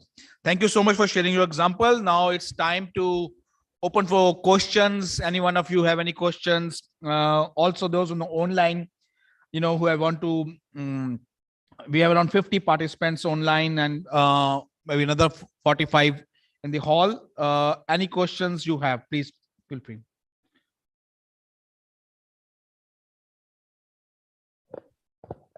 So. Thank you, Dr. Weber and the entire panel. This is a kind of a resonance with Dr. Weber here. When you said 2070 is not far away and you gave an example of 40 years power plant, at the same time, what is not being discussed, but everybody knows and faces even out of own technologies, is within 40 years, there would be at least 5 cycles of technology change, and the investments required and the redundancy that will come into picture. The redundancy is going to come up with a huge amount of resource loss, and at the same time, a demand on the new investments. So I think this entire panel has put everything in the fantastic forum, and especially on the district level action plans, because ultimately if the actions do not happen on the grassroots, either at district or the partnerships, as Apurva said, I think it's a great forum. Thank you so much for this. We'll connect further. Thank you so much. You want to respond to it, Dr. Sure, thank you. Yes, your comment is very valid, and let me also say what I say many times, that net zero is actually it's about economic transformation. It's not a climate thing at all. I mean, many times we believe it's a net zero, it's an environmental goal, it's a climate change. It's not at all. It's much more than that. It's about economic transformation, and there's so many examples. The first example, for example, is that let's say tax revenues. Tax revenues are very important for the government, right? And it is said, I think around 18-20% of Indian government tax revenues come from fossil fuel sector. Now, if fossil fuel has to go out, we have to completely rethink how and what are the different sources of taxes will come from, right? Another example is 3 states in India, especially the coal belt, Odisha, Chhattisgarh, Jharkhand. They are heavily dependent on coal mining from the employment generation, from state royalty perspective. Now, if coal goes out of the system, what happens to the millions of people who are there, their families? So that's why we're talking about just transition, but also state level, royalties and all. Another element of, economic transformation. Most of railways revenue, Indian Railways, which is the biggest employer in the world, its revenue comes from transporting coal, right? And now coal goes out, revenue of Indian Railways goes out, right? So, and the cross subsidy that Indian Railways gives for passenger segment, it is because it gets money from the coal haulage. So the coal goes out, that money goes out, then it has to somehow do away with the subsidy that gives to passengers, right? So these are only 3 examples, and many such very interesting examples of why it is not just an environmental debate, including the example that Sir just gave. So this is about, economic transformation and the capital investments that are going to happen. There is a technology obsolescence that will come in, and companies and societies will need to deal with it, but we have to be better prepared, and we have to plan for the transformation. That is very important. We have to plan for the transformation and not think this is just a environmentalist debate. It's not a debate of the environmentalists. It's a mainstream, economic transformation debate. That's how we have to approach it. Yeah. Yes, thank you. Thank you so much, Dr. Weber. I think very interesting. I just wanted to. Apurva, you want to say something? Yeah, I just wanted to add to that, since Weber talked about just transition, and I think while the conversations on just transition have so far revolved around governments, the public sector, civil society, I think even private sector, and because I spoke from the private sector perspective, they also have a very significant role to play in enabling a transition. The simple fact is, one, that the transition that happens, or the transformation that happens that Weber spoke about, must be just. At the same time, each actor must understand its role, the role that they have to play within this agenda, right? So, for example, Weber talked about coal, and within the just transition debate, coal is normally what features, on top of the agenda. But there is so much more, right? Like, for example, if you look at impacts on land, right? With most countries which have scarce amount of land, any development, whether it's for the power sector or any new kind of greenfield, brownfield expansion projects, typically lead to can sometimes lead to forest diversion, or agricultural land diversion, or productive land diversion, which can impact livelihoods in that area, right? Or if you take the case of, say, biofuels, which we are seeing as one of the major technologies in the future, because that's the only sort of alternative to liquid fuels at present. Again, there's a big land energy nexus part to consider, because at the present moment, there are a lot of competing priorities for land. Similarly, if you talk about employment, if you talk about other sectors like the mobility sector or electric vehicles, the transition to electric vehicles will also impact jobs and livelihoods in many ways. It will lead to a lot of regional disparities. And I think this is all very important to consider. Even when you talk about new technologies, where are the critical minerals coming from? There are a lot of just transition issues. For example, in several countries, in several, say, African countries, for example, a lot of our, cobalt comes from Congo. Huge just transition issues there. So one, even as a private sector entity, one has to look through their entire supply chain to understand what these impacts are, and ensure that you actively counteract the negative impacts. Thank you. Thank you so much, Apurva. And I see, Harjeet, you want to share, but before you share, Harjeet, can we invite one or two more questions? So I'll request Peniel. He's raised his hand. He's online. Peniel Milakar. Siljo, help him unmute.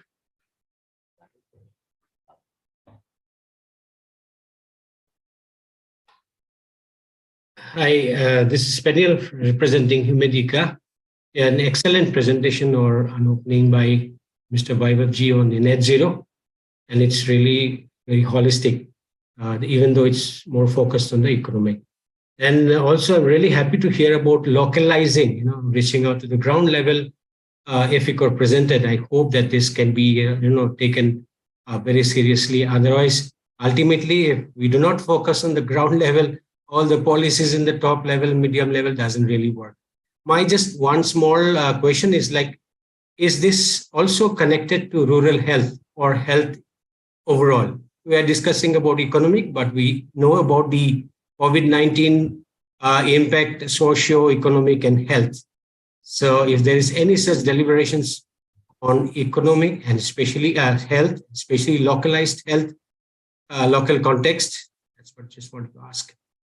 Thank you. So, thank you, Peniel. So maybe one more question you wanted to ask? Sir, I'm a student in Jamia Millia Islamia, MSc Disaster Management, first year. Sir, my question is to you. Sir, as we all know that Pakistan emits less than 1% carbon. But we all see what happened in Pakistan's flood. Sir, how can we be so sure that reducing carbon emission is going to save us or help us? Sir, that's my small question. So maybe let's Harjeet respond to it first, Dr. Vaibhav, and we come back. Sir, one more point. Meanwhile, on the other hand, China has more than 30% carbon emission in the world. But okay, sir, please answer. Harjeet, over to you. Thank you. I'll let Vaibhav respond. Let me just, I wanted to respond to, not really respond, agree with what Shai said. And I think it also pivots to what needs to happen next year. And also because I have to go in the next few minutes and I'll not be able to stay. So just wanted to make a couple of points. I totally share Shai's frustration on, lack of progress on the issues of mitigation and finance. And there was no doubt that the focus of this COP was on loss and damage. And it's also important to recognize that on many of the issues, this COP, some people said, was a filler COP or a process COP. If you look at mitigation work program, discussions were still happening, although we have been able to pin it down a little bit more. On the global goal on adaptation, as Mr. Satyarthi said, it was at the middle of this already agreed work program. doubling the finance on adaptation goal is 2025. So there's only so much you can demand, and something has been agreed in terms of looking into the roadmap. So somehow there were many issues which were almost off the table in terms of getting concluded at this COP. And we also know that we went into this COP in a very complex situation. In the Russian war in Ukraine, the whole focus on energy security, Egypt itself supplying gas to Europe, Europe investing massively in Africa, African Union welcoming gas investment because they never got support on transforming their energy systems into renewable energy. So getting anything on the text was almost impossible, and that's why we only saw the repeat of what we got at COP26, which was itself looking unlikely until the last few hours. And of course, when India demanded that it should be expanded to all fossil fuels, not only coal. But I think the important thing that we need to recognize is the focus this time on the issue of fossil fuels was just unprecedented, and building on what happened at COP26. So now people are relating the issue of burning of fossil fuels with loss and damage, and we went with that narrative. If you look at media coverage, everybody now talks about fossil fuel, which was not the case 2 years ago. And that is a major win, and especially as we go to COP28 in a petro state, which has 30% of its reliance in terms of economy on fossil fuels, we can actually make it big. And with loss and damage moving slightly towards the technical level, it will still remain very political, but not as political as it was at COP27. I see COP28 as a massive opportunity to really talk about the issues that we could not get. And the victory on loss and damage finance is also a template for the civil society. As I was saying earlier, we need to look at what made that happen. It was a massively contentious issue. Media was calling it rich countries to pay for compensation, which is something that rich countries fought against for 30 years, and we got it. So of course, there's a lot more to be done on the detail side, but I think we need to really focus on that. And something on what Shai was also saying in terms of COPs delivering on their own. COPs never deliver on their own. It's not that we get everything at the COP, but there's a lot that we can get through the COPs. And the discussion that's happening here, work in the capitals, is far more important. And what we do at the COP is an anchor, as Shai was saying. You have 5,000 media people sitting there. You can decide how to influence them to shape the narrative. And this is something that we always do to make sure that our voices are heard. And on the issue of finance, again, I agree. We can't just now imagine that India is going to be mobilizing its own finances. And then we should stop going to the COP. Because the reason we go to the COP, because it's a place for global justice, and we can't just let rich countries off the hook. So I think it's really important. And very briefly on the private sector, and thank you so much, Apurva, for mentioning, and I totally agree the role private sector can potentially play, and also the way you talked about just transition in supply chain. But I must be blunt, and this is not for you, but generally a reflection on the private sector. It's not just my reflection or something that civil society says. Voluntary efforts have not been satisfactory. And we always said that regulation plays a far more important role. And private sector has not stepped up in the last 30 years. And now we have a high-level task force report coming out on net zero, that what private corporations have done so far is a little more than greenwashing. And I think KPMG kind of institutions have a role to play. You are a consultancy firm, but you are also an audit firm. I think what you need to do is actually make sure that actions that private sector plays is not only, to create, it's not a PR opportunity and talk about ESG and eventually, it's all a repackaging of things and not really, shifting the core business. I think we need to send that report, which was a pleasant surprise. We were not expecting it to be coming as hard as it has on defining what net zero could be and what will qualify, what will not qualify. I think it's important that private sector, which controls most of the capital, has to come clean on its intentions and really moving away, looking at climate and environmental issues as a PR opportunity or to build its image. It's a core issue. And again, as Vaibhav said, it's about economy. It's about making those real transitions and transformations. Otherwise, we are going to see something really disastrous, which we are already witnessing in many ways. Thank you. Thank you. Thank you so much, Harjit. Yeah, I think I know the time is also running out. There's more to share in the next session, but I think I see somebody also want to ask a question. There are more. Keep it for the next session. But before we say, I give a mic to Dr. Weber, to respond Sure. to the question over there. Good. Thank you, Harjeet, for highlighting some very, very important points, especially this report by the the United Nations, that special committee on this issue. On this particular question about floods in Pakistan and low share of Pakistan in the larger emissions pie. Well, this is global warming. So wherever emissions happen, it actually doesn't matter. Everybody will be equally impacted in different ways. And that's why that's why the United Nations platform. So to explain it in a very simple way, just imagine a water tank. Just imagine a water tank and just imagine inlet of water and many countries. So the water tank is essentially global emissions, right, which are there in the atmosphere. And there are many countries which are slowly kind of through their own small or big pipes kind of putting water into this tank, right? Many countries. Now, so you are simply saying Pakistan's pipe is very small. Only 1% emissions coming in the global, which is right? They're big ones, the US and EU and big ones, they're big pipes getting into the water. But if this tank fills up, the water is going to spill over. The other side, that's where the flooding happens. So every country, so it doesn't depend if some country have small pipes or big pipes. It's ultimately overflow is happening already. And every country will be flooded in different ways. India is expecting or facing so many cyclones here and there. Pakistan, this time it was floods. And this is true. Every country, developing or developed, is going to face increasing loss and damage, right? So that's why these are two different things. It's a global warming issue. And even if Pakistan emits only 1%, it is going to bear the brunt as like India is going to bear the brunt of loss and damage and climate impacts. Thank you. Thank you so much, Dr. Weber. I think it's very, very, the way you explained it, the whole idea about this is very interesting. So it's my moment to thank everyone. I know we have triggered more thoughts. We have the more questions, and also our panelists want to share more. But I think we have to close this session. We have the next session ahead, and this is not I think this is the beginning of series of discussions and actions together now. We all coming together. So it's my moment to thank all of you. My special thanks to Shri Kunal Satyarthi, the Joint Secretary from the NDMA, who joined us and share his perspective. Thanks, Harjeet. Thanks, Apuba.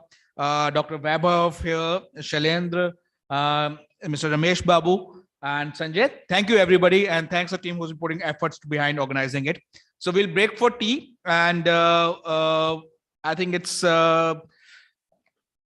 next session was supposed to start at 11:30, but maybe Sanjay, I request another 10 more minutes. So 11:40, if everybody can be back here. You can also carry your tea on your tables. Yeah. Okay. Thank you so much. Thank you, everybody.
You can please carry your tea or coffee with you.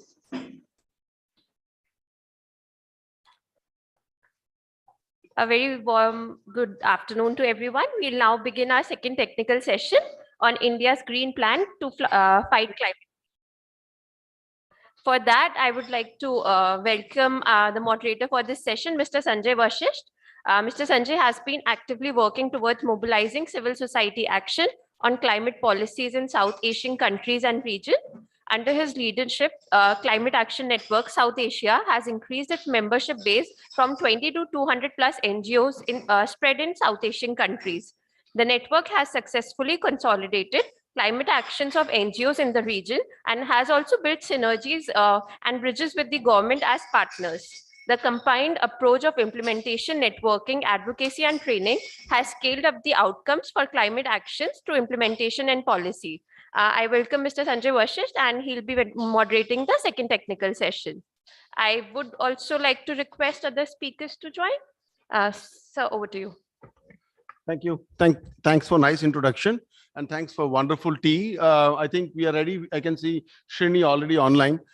So may I invite all the fellow panelists present here to come and please join me. Colonel Sanjay Srivastav, please. Avantika, please. Salman, yeah. Come on. Yes, excellent. Huh?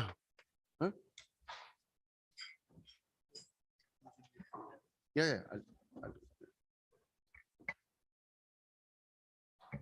Thank you. Thank you.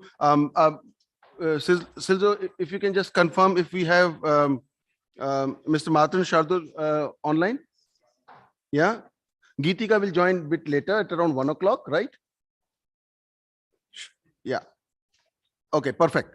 Thank you. And I have been told that Dr. Anil Gupta will also join later on. We are trying to get key takeaways from Shri Kamal Kishorji, Member Secretary in NDMA. He's not well, cold and cough, so he decided to send some his takeaways, and which Vikrant will share on his behalf later on. May I also propose that we move the panel a little bit up and down, basically bringing Srini above as one, because he need to leave for another meeting. So that's why I hope that's okay with all the panelists. Basically, Mr. Matan Shardul, if that's okay with you, if we can bring in Srini first, I think then we can hear his thoughts on energy transition. Yes, Mr. Krishnaswamy can go ahead. No worries. Okay, thank you. So Srinivas Krishnaswamy, popularly and fondly known as Srini, is an economist by training. He's the founder of Vasudha Foundation, a think tank emerging on mostly energy issues, working with state governments at the national level also. Srini was with Greenpeace India earlier, and Greenpeace International also, very actively pursuing the climate agenda for last more than 20 years.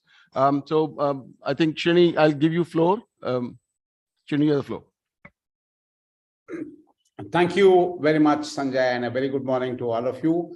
I also would like to apologize for not being there in person. I would have very much liked to be there in person, but then there are some meetings that came up all of a sudden, and so I had to opt for a virtual mode. I was told to speak on two aspects today. One is on the question of energy transition in India. The second is on the key takeaways from the COP from a mitigation perspective. Let me start off with the first part on the issue of energy transition in India. Now, energy transition being a very broad issue, I will start off with India's power sector, and then go deep into the energy sector, and then talk about the my takeaways from the COP. Starting off the power sector, as we all know, India in its updated NDC submitted to the UN FCCC earlier this year, amongst others, had set a goal of achieving 50% of power installed capacity from non-fossil fuels by 2030.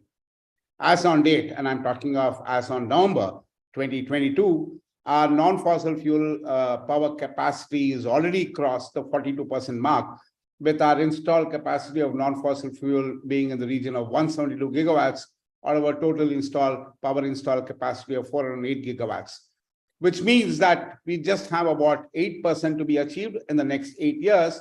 Though I must say that if we add all the pipeline renewable energy power plants, the pipeline hydropower plants, we should possibly achieve the 50% mark much sooner, maybe even the next couple of years, if not earlier. On the target of reducing the carbon intensity of GDP by 45% by 2030 to 2005 levels, the third BUR, the biennial updated report that India submitted to the UNFCCC, had the 2016 figures. And as per the BUR3, the biennial updated report 3, as on 2016, we had already crossed the halfway mark by reducing emission intensity to GDP by 24%. And my sense that as of now, given the trends that we've had on the renewable energy front and other front, we may have even crossed the 32% mark as on date. Going beyond the NDC, but still on the power sector, many of us are aware that India has also a target of achieving 450 gigawatts in renewable energy installed capacity by 2030. Now, where are we as of that target? As on date, and again, I'm talking of as on 30th November 2022, our renewable energy installed capacity, including large hydro, is already at 162 gigawatts, with close to about 157 gigawatts in the pipeline. All these numbers sort of is to put that in perspective as where we are, where we as a country are in the energy transition journey. On the broader energy sector and going beyond the power sector, we all know about the green hydrogen mission that India launched recently. A few states, notably Rajasthan and Uttar Pradesh, have already come up with draft green hydrogen policy for the state, and a few other states are in various stages of drafting policies for green hydrogen. And furthermore, there are also a few pilots that are coming up in various parts of India. So again, I will say, even on the green energy hydrogen front, there has been a fair amount of progress in the last couple of years since the announcement on the green hydrogen mission was made. On the electric vehicle front, or the clean fuels front, again, I must say that, again, there's been a fair amount of progress. As of November 2022, there were close to about 17 lakh electric vehicles registered across all over India, with a large penetration being in the two-wheeler and the three-wheeler segment, where the combined sales of close to 15 lakh electric vehicles. The other segment, which is again great news, particularly for a lot of us who are tracking this climate change mitigation very closely, is a segment that is catching up very fast, is the bus segment, particularly public transport, and with a lot of state road transport corporations actually opting for electric buses to ply both intercity as well as intra-cities. On the energy efficiency front, all of us know the kind of progress that was done in the lighting sector. I still remember, and Sanjay and I were there at the COP meeting in Bali, where the then Director General of BE, Dr. Ajay Mathur, actually showed CFL bulb, LED bulb, and said this costs about 2,000 rupees or something like that. And there's hardly any penetration of that. This was in the Bali COP. And from there on, today, if I go to a market, it's difficult to find an incandescent bulb. There's been a massive penetration of LED bulbs, and there has been a massive penetration just on the lighting sector alone. And if you look at industrial efficiency, or if you look at efficiency on other fronts, there has been substantial progress. Of course, I'm not saying that I'm not saying that, or I would like to add that there is still a lot more to be done, but there has been a fair amount of progress, and that's fairly encouraging. Last but not the least, and again on the energy transition front, we all know, and Vaibhav talked fairly eloquently on the long-term strategy that India unveiled at the COP. Now, having studied that LTS very closely, we do know that it has a very comprehensive set of strategies, very, very clearly laid out, which will help India to achieve our 2070 targets.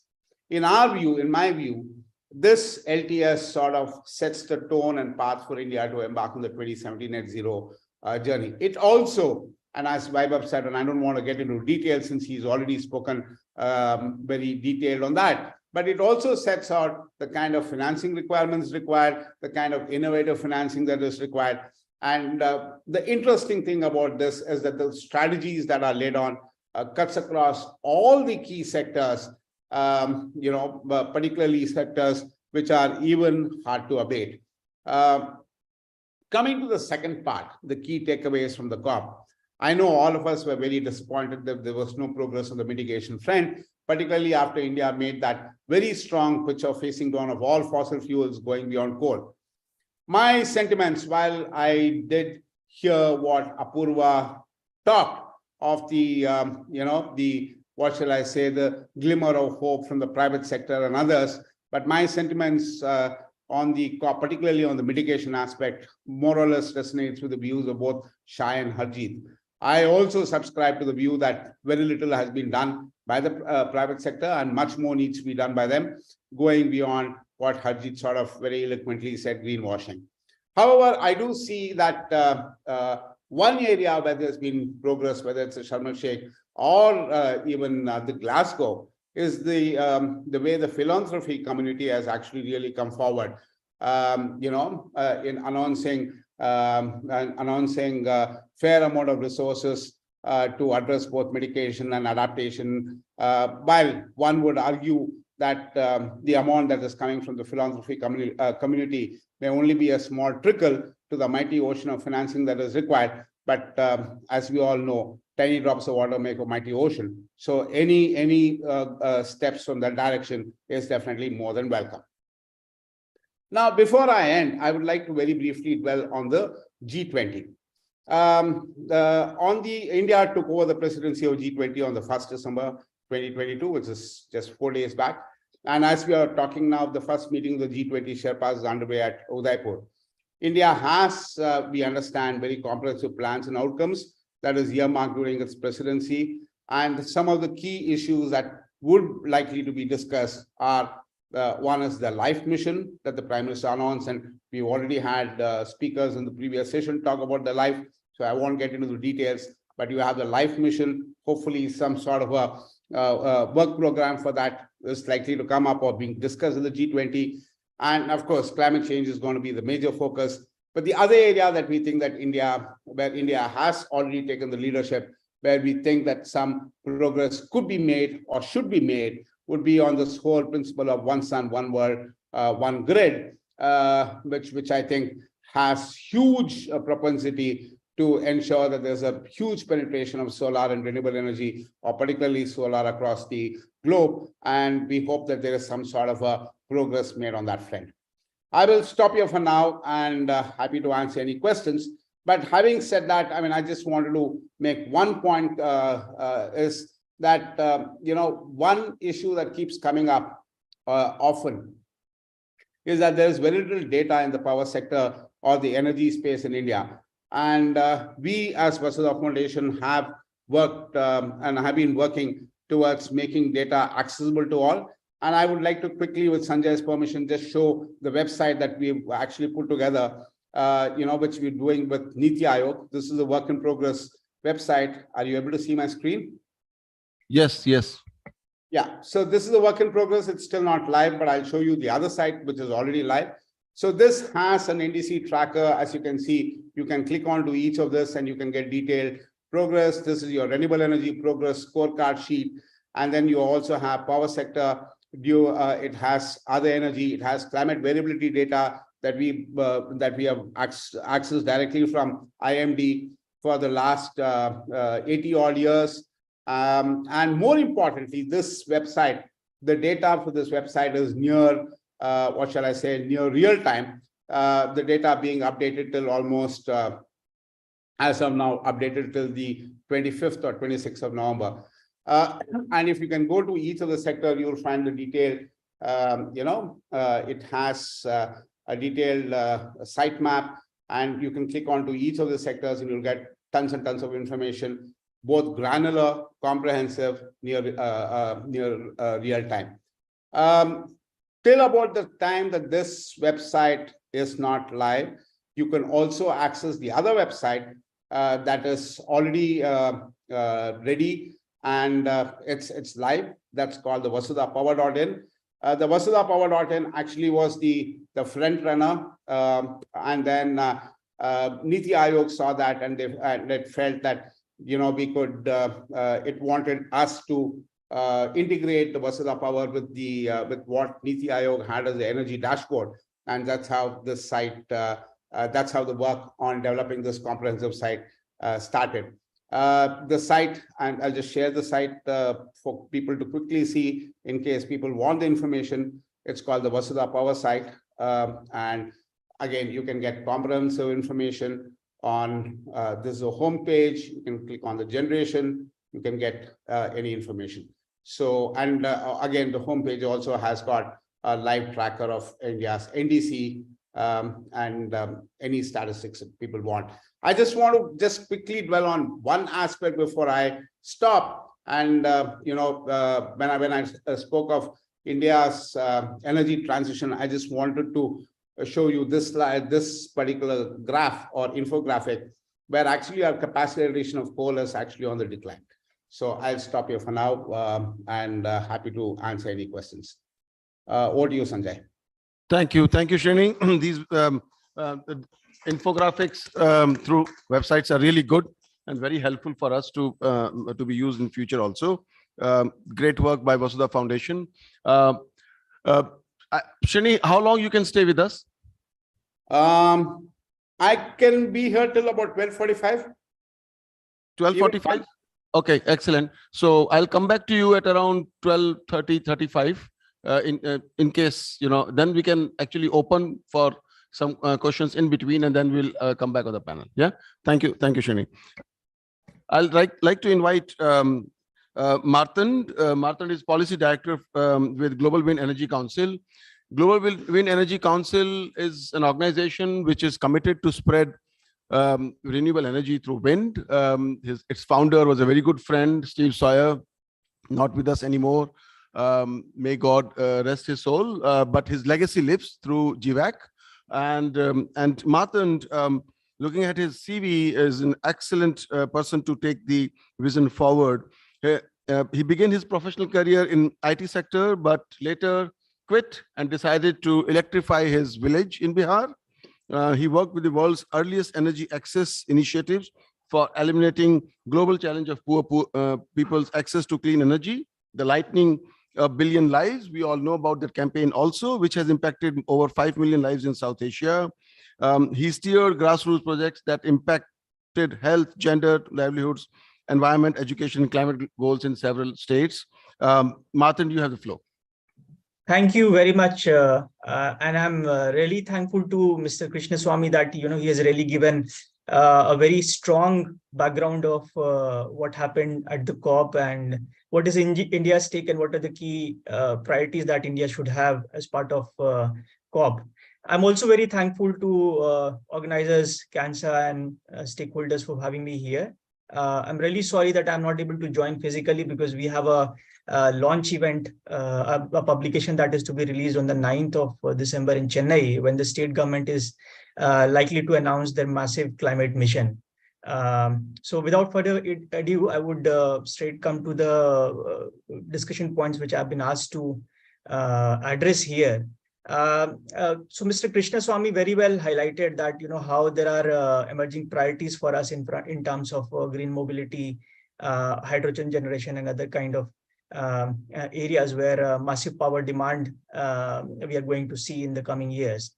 And very soon, this is going to be reality. Some of these ideas, some of these discussions that we are going to see boom in power demand might right now, seem to be discussions in conference rooms on papers. But our projections are very soon going to see that. We are going to see that on the power demand curve very soon in the coming years, within this decade. So having said so, it becomes very important for stakeholders like the Global Wind Energy Council, which is a member-based industry association having footprints in over 80 countries and representing more than 95% of global wind deployment. We're also working very closely with the IEA, IRENA, World Bank, IFC, we have an observatory status with UNFCCC. And here in India, we have two national level working groups, the working group on onshore wind and offshore wind.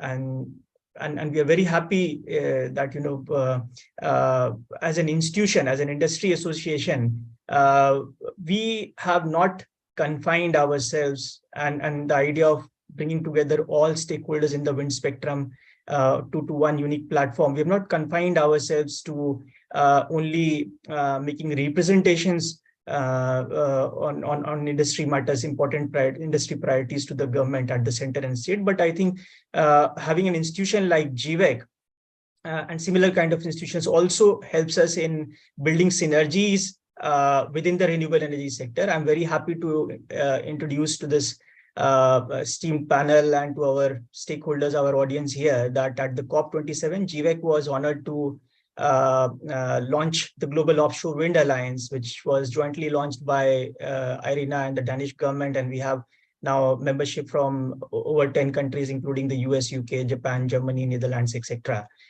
Similarly, bringing together all renewable energy resources, all renewable energy stakeholders on one platform, we have jointly launched something called Global Renewables Alliance, where we have long-term battery storage, you have a Hydro Association, the Hydrogen Association, geothermal. All of us have come together, the Global Solar Organization, all of us have come together with a massive agenda that the target that lies ahead of us, whether it is in India or whether it is in other emerging economies and in the developed world, we need to harness full potential of renewable energy. Now, I would cite here example of Tamil Nadu, which is the pioneer in wind generation in the country.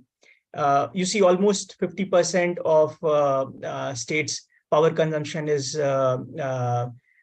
consumed by the CNI segment. And this is only going to grow gradually as the state is pursuing its ambitions for electric mobility, data centers, hydrogen production. And we are all aware that almost 80 to 85% of states' renewable energy potential lies within the wind portfolio. And 1/3 of our solar potential we have already exhausted in the states. So now it becomes really important for institutions like GWEC and other industry associations to come forward and work with the center and the state government at this time of urgency, at this time of opportunity, in not just introducing industrial priorities, but also helping the state governments and the center in developing impactful roadmaps for the future that we want to see. Harnessing 500 gigawatt of RE is a massive target. We will all appreciate the fact that one of the earlier publications this year from ENY and SED Fund said that to harness 2030 green hydrogen trajectory as part of the National Hydrogen Mission, we might require almost 115 gigawatt of RE installation. Our current installation stands at 118 gigawatt. So this itself speaks that how and what kind of massive efforts we have to make. And given the kind of disruptions we have seen in the recent times because of global pandemic and supply chain disruptions, Russia-Ukraine war, I think it's high time that all stakeholders, including this industry bodies like GWEC, have to come together and help countries like India in identifying the pathways and securing their supply chains, sounding them at the right moment, the right kind of priorities. One, of course, being supply chain. We believe very strongly that in this decade, globally, there is going to be a crisis for wind supply chain. And as we are all aware that there are only few pockets in the world that are able to help and to address the needs for global wind supply chain, India being one of them. So and because our own domestic capacity addition has slowed down in the recent years, so the issue of sustenance, given rise in commodity prices, given global and regional disruptions that have happened, I think it's also important that how do we ensure the sustenance of our leadership in the wind sector, and how we are able to take this forward and contribute to the larger goal. India has been an advocate of massive and impactful institutional measures. International Solar Alliance is one of the very good examples. We are Mr. Krishnaswamy just talked about the One Sun, One World initiative. We're also aware of CDRI, and all of these interventions, India has been at the forefront. And I believe that going forward, we will also realize that whether it is Green Grids initiative or whether it is CDRI's interventions, renewable energy is primarily going to play a major role there in not just in terms of how we are able to build resilient infrastructure, and not just in terms of ensuring that how our infrastructure is resilient, how we have grid balancing and grid security in the long term, how do we have a continued supply of green power, green round-the-clock power, which is going to be a major demand from green hydrogen producers, from electric vehicle players, from data centers, and so on and so forth. So the point which I want to make here is that in terms of energy planning, the role of institutions like GWEC and other industry associations now becomes very important. For a very long time, this exercise of energy modeling has remained confined to energy modelers and people who would be largely be in the policy space. But I think we also have to acknowledge the fact that how we are placed in terms of our manufacturing capacities, in terms of securing supply chain, in terms of innovations that the industry in the current circumstances is able to undertake, and the kind of financial resources that are available to infuse these kind of innovations. So with those in place, and I think future energy models and kind of estimates that we make for ourselves, we also have to acknowledge and consider these factors by bringing industry experts on board who can help us in reviewing that the kind of projections we are making, whether we are able to go there or not, number one. Number two, there is a growing priority across the globe for localization of supply chain for renewable energy technologies. India itself has introduced a PLI scheme for advanced chemistry cell and for solar modules. And we're all aware that India is ready to harness its full potential of offshore wind possibilities. So I think it's also important for us to see that how we are able to create opportunity for manufacturing of offshore wind, which could also be an area and a reason that why our ports should invest in infrastructure upgrade. And I have personally been advocating that any port would want to operate for all 365 days, and that's how they will be able to realize their ROI, but not by in any case when they have to operate and use that upgraded infrastructure only for few days in a year. So it also becomes important for us to see that how we are able to divert our infrastructure funds, how we are able to convene right kind of resources to create these infrastructures, but also ensure that how working with the industry and with these kind of operators of these infrastructure, that how there is a win-win proposition, synergistic partnerships between the stakeholders. But at the same time, government's participation in this exercise is important, because ultimately the tenders have to come either from the central government or from the state government. And we know that of late, at least in terms of wind, there is a slowdown on wind tenders at the state level. So I think the idea of institutions like Global Wind Energy Council, or for that matter, other industry associations, we have a much higher responsibility, but at the same time, we are also very open to having synergistic partnerships with central and state government institutions. We're also very open to working with think tanks and cross sectoral stakeholders, because ultimately we should also be able to communicate how various renewable energy technologies are creating impacts. These might be both tangible and intangible impacts, which also brings a buy-in from our communities and our stakeholders who are already part of this global momentum in whatever ways, directly or indirectly. They feel a sense of pride that India as a country is progressing. We are already ranking 4th globally in terms of RE capacity, 4th again on global wind installed capacity and solar capacity. So I think there's a huge responsibility for us in terms of setting the right agenda. Countries and institutions are already pledging for net zero targets.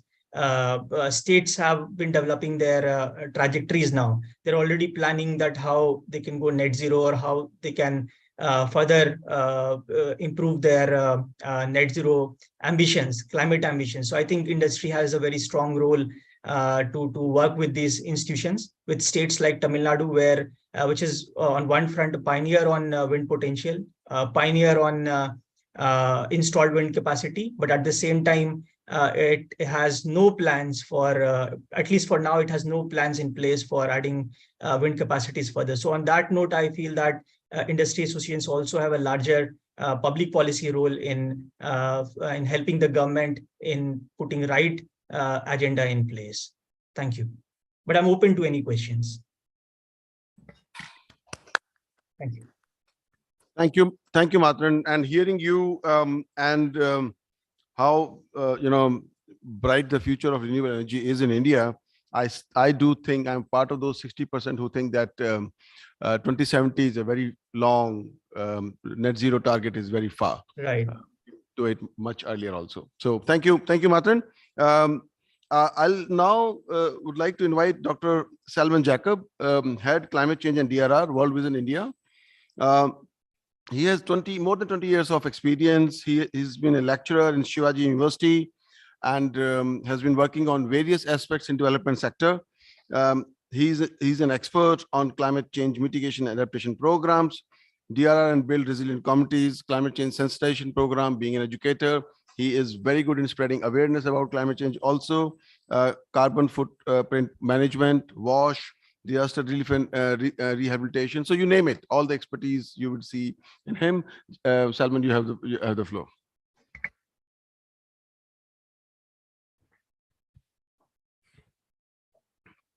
Thank you, Sanjay, and thank you, Vikrant, for having me part of this conversation today. And really glad that there's been a lot of learning that has happened and a lot of valuable information that has come in since morning.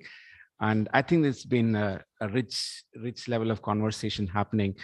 And the point that has been assigned to me has been the point around the mission life, and which we did have a small discussion in the morning session as well, where Dr. Vaibhav did talk about some of the key elements about the mission life.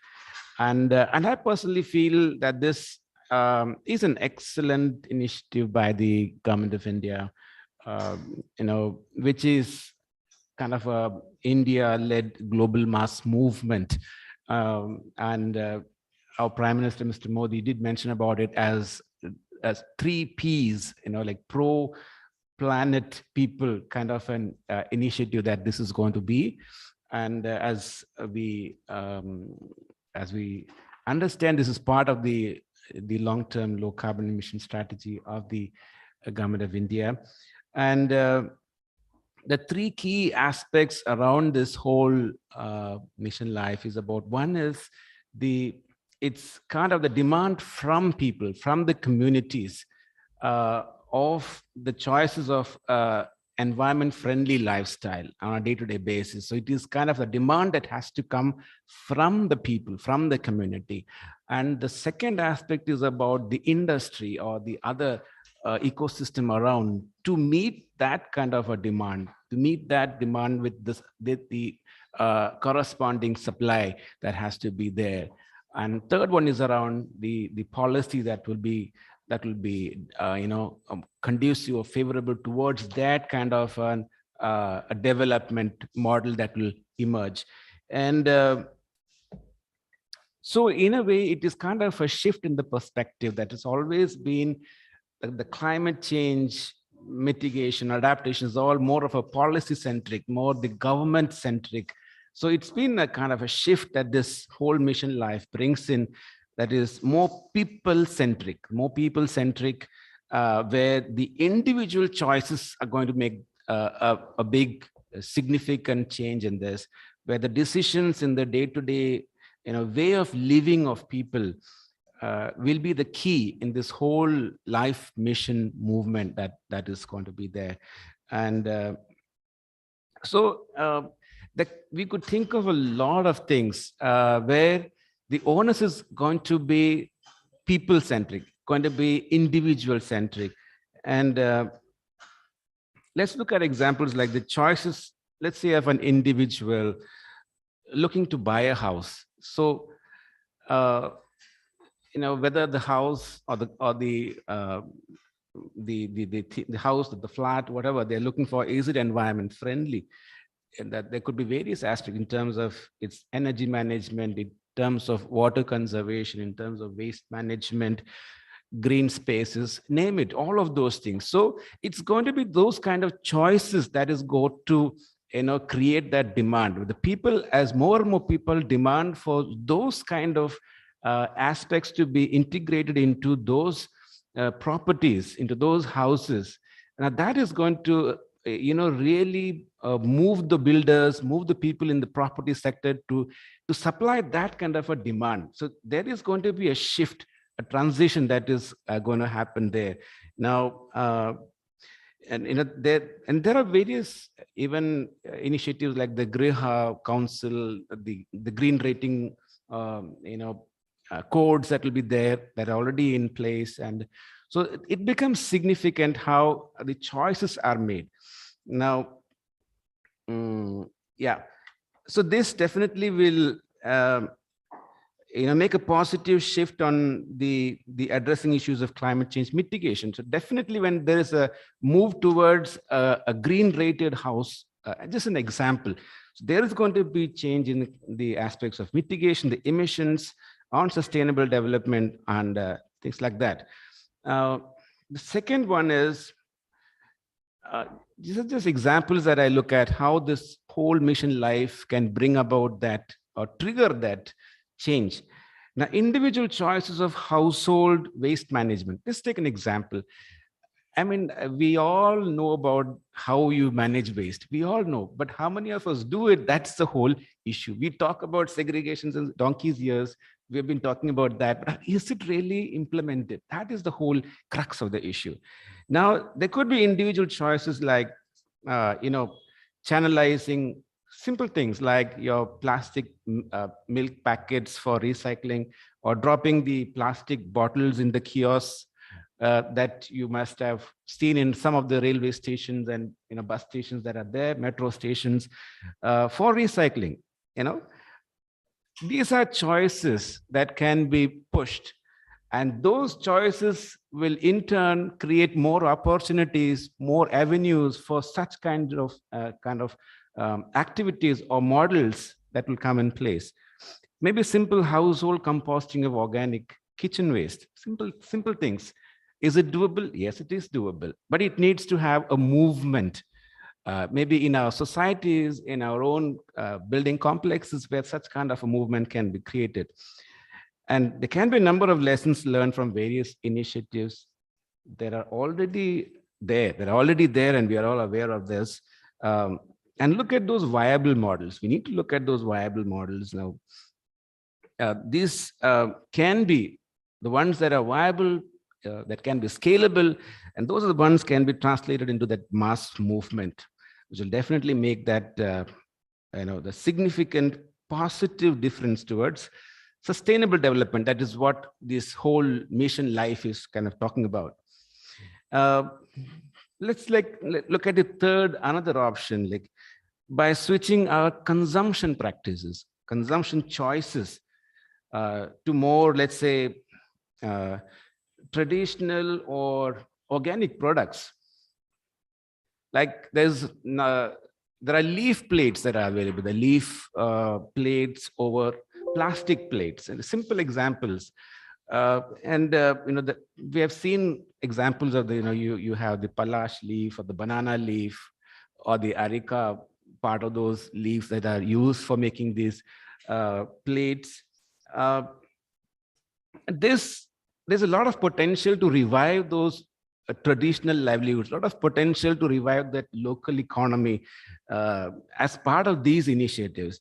And this will enable the region, also the regeneration of the ecosystems where they grow. So it's like the Project Tiger, Just to give an example, if you want to push this kind of models, you need to also work towards building those maybe degraded lands. Those we talked about, the issue of increasing our forest covers. There are a lot of degraded lands where such kind of trees have been degraded. They are no longer there, but we need to promote. So it becomes a whole cycle that needs to be developed in order to promote these kind of options or this kind of mission life, lifestyles.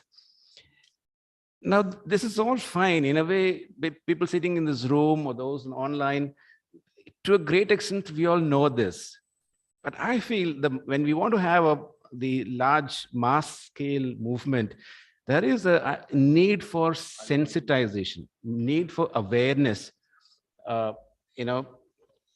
because people would now understand by and large that there is climate change, there is a lot of impact, but why is it happening? And then what are the things that they can do so that once they know that these are the options that they can do, various options, so that will give them the power to make informed decisions, informed right decisions that will really trigger this mass life movement.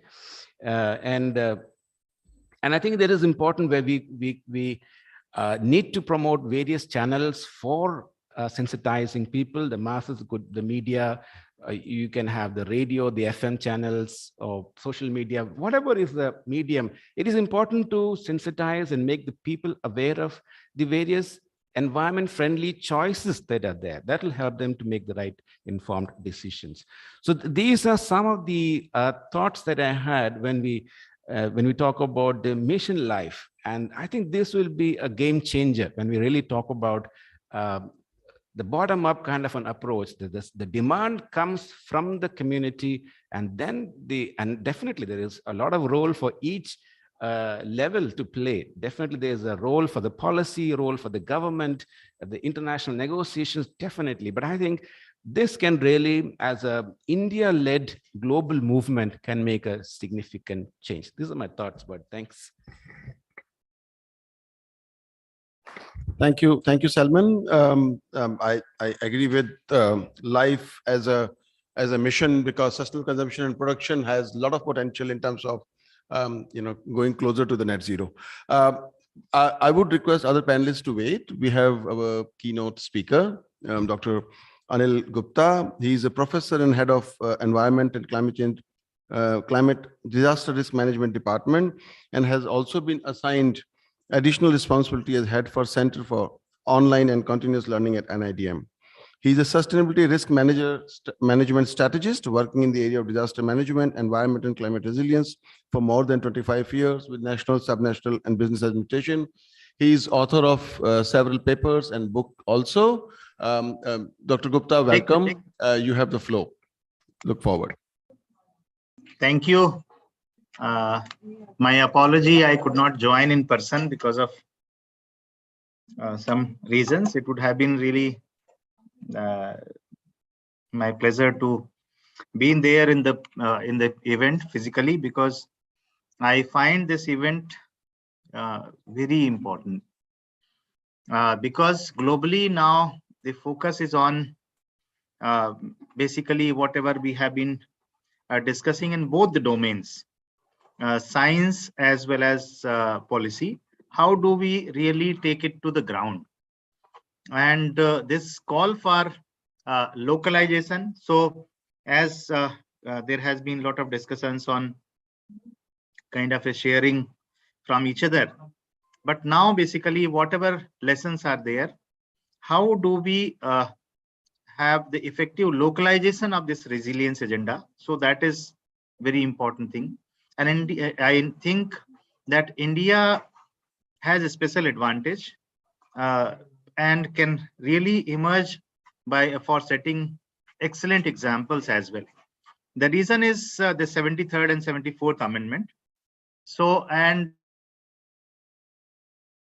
the emphasis from both the fraternities, climate change adaptation fraternity as well as the disaster risk reduction fraternity, has been on mainstreaming climate change adaptation and DRR into city planning, as well as they now the greater focus is coming on the Gram Panchayat Development Plans, GPTP.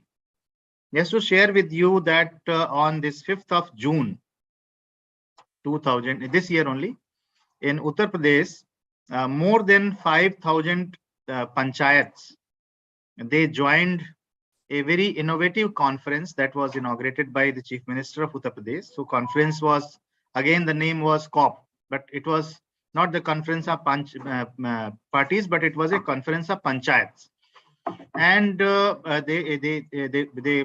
front-running panchayats were also honored and given awards, which were doing good work in the area of climate change adaptation and the environmental conservation. I am just quoting that example that whatever improvements has been done over the past 20 years in the area of climate science, and there has been a continuous flow of the improvement in the policy regime, and now 3 global policies, the SDGs, set of SDGs, Paris Climate Agreement, and SFDRR. Now, basically, the call is that how do we really take it to the ground? And when we say that take it to the ground, then the narration also matters. So, for example, in area of climate forecast, how effectively the climate forecast is utilized at the ground level, and that on day-to-day interventions. Not necessarily that the climate forecast is being utilized only when there are some kind of extreme events or emergency situation is likely to arrive. But basically, it has to be popularized to that way, to that level, that people start looking at climate forecast, climate projections in their day-to-day life, and then actually it becomes their habit. So this is the real advantage, and this is a real, basically, I would say that that would be the real benefit of the climatic science development, that when it becomes really so popular that any farmer or any kind of a vendor who is taking his grains or any kind of agricultural product produced to mandi or agriculture market looks at the climate forecast and any other kind of occupations also. So basically, that is very important thing. And when it comes to the improving localization of the policy instruments or policy tools, I think another aspect that emerged there, I would say that there are 2 major aspects. One is that whenever we have been talking about the sectoral dimensions, the focus has been at the national planning. And then gradually some discussions started that the sectoral planning, and then we integrate climate knowledge and climate information, climate forecast in planning process at a state level. But the real change that we are looking now at the ground level. So how do we look at the sectoral dimensions, sectoral approaches at the local level? So district level and the down. Here, both aspect, government and non-government. Non-government sphere, India and other partners have taken good initiatives, came up with the sectoral handbooks for coordination. That is one good example. But parallel to that, within government, I think there's lot to be done. We were not even having good prototypes that how do we look at the sectoral mainstreaming of climate information and disaster risk reduction at district level and tehsil level or taluka level. Just with the UNICEF and some other partners, some studies have been done as one good example in the district of Gaya and few more districts, that how district level sectoral plans can be taken up for mainstreaming climate change and risk and vulnerability information. So I think that kind of examples now are very important. And then how do we adopt a multi-sectoral approach? So along with the sectoral approach, then how do we basically bring a kind of a integration of the resources and potentials of government, private, and civil society and the community at large. So I think these are a few points from my side which appear to me very, very important. And Now, after the NGT's intervention and also the Supreme Court directive to all the districts to prepare environmental action plan. So NGT has asked that all the districts should prepare their district climate change action plan on the lines of SAPCCs. Then the Supreme Court asked that all the districts should come up with environmental action plan. As per the Disaster Management Act, all the districts have prepared the district disaster management plan, and down the line also the plans are being prepared. And just to add that under the National Climate Change Mission on Health, we developed the National Health Adaptation Plan, and then states have been asked to prepare a state health adaptation plan. And then further down the line, the district level plans are to be updated to integrate climate change adaptation related issues. So my point here is that when so many sectoral plans are being developed at district level and down the line, there are a lot of opportunities of convergence and there is a risk of duplicacy also. So we have to address both at the same time, and that will enhance the efficacy of our efforts in addressing climate risk as well as the related disaster risk and vulnerability. So these are few points I would like to share here, and over to you for taking this agenda forward. Thank you. Thank you. Thank you, Professor Gupta. Thank you. I think some of the things that are really relevant, and actually the agenda that you have presented is something that need to be that is actionable and need to take the climate action on ground. Climate forecast for day-to-day use. It's like, every day morning we pick up and we check our Facebook. Can we check the climate forecast every day and use the science as the basis of decision making? Excellent point. Localization of policy tools. Sir, we are also working in partnership with EFICO, Cancer. We have worked on district climate resilient plans for now we have started to work in Bihar, but before that, Madhya Pradesh, Jhansi, and Bundelkhand also we have worked on. We heard similar suggestions from you also. The conference of Panchayat is a great idea. I also remember discussing with Honorable Mayor from Kolkata, who really wants to organize a conference of people next year. This is an idea he really wants us to explore, and I think that's something we can work together on also. So certainly, I think taking COP from exotic locations to the ground among people is important, and that will also set the ball rolling in terms of action on ground. Thank you, sir. Thanks for your insights. Before we move to Avantika, may I request if there's any question from Srini? I know Srini has shown his face. He switched on his video. That means he really wants to go. He has 5 to 6 minutes. If any questions on Srini, the tools he presented, the G20 agenda, he shared his perspective also, and energy transition also. Any questions from online participants or offline participants here? No? Okay, then Srini, then can you share the link of your website with infographics that we can circulate among people, so that as Dr. Gupta said, daily basis of decision should be science and numbers, and you have already done the number crunching. I think that will really help us to take decisions also. Thank you. Thank you, Srini. Thanks for joining. Thank you. Bye. Thank you. Bye all. Thank you all. Bye, everyone. Okay. Then we have Avantika. Avantika is with Center for Science and Environment. She is a climate policy researcher and program manager in climate change program. Work very closely with Sunita. We all know Sunita, a leading environmentalist in India. She has more than 10 years of experience across public, private, and non-profit sectors, professional engagements, India, US, UK, Ireland, and Maldives. Avantika, where do you see equity and climate justice in climate action? Thank you, Sanjay. Hope I'm audible to everyone. My voice doesn't project much. So thank you to CAN and to Sphere for inviting us. CSE has a long association with CAN. We're a CAN member. Even for UNFCCC climate negotiations, CSE has been involved from before the first COP. So our Director General Sunita Narayan was at Rio in 1992, where UNFCCC was adopted and became a formal convention that continues to govern the climate discussions at the multilateral level till today.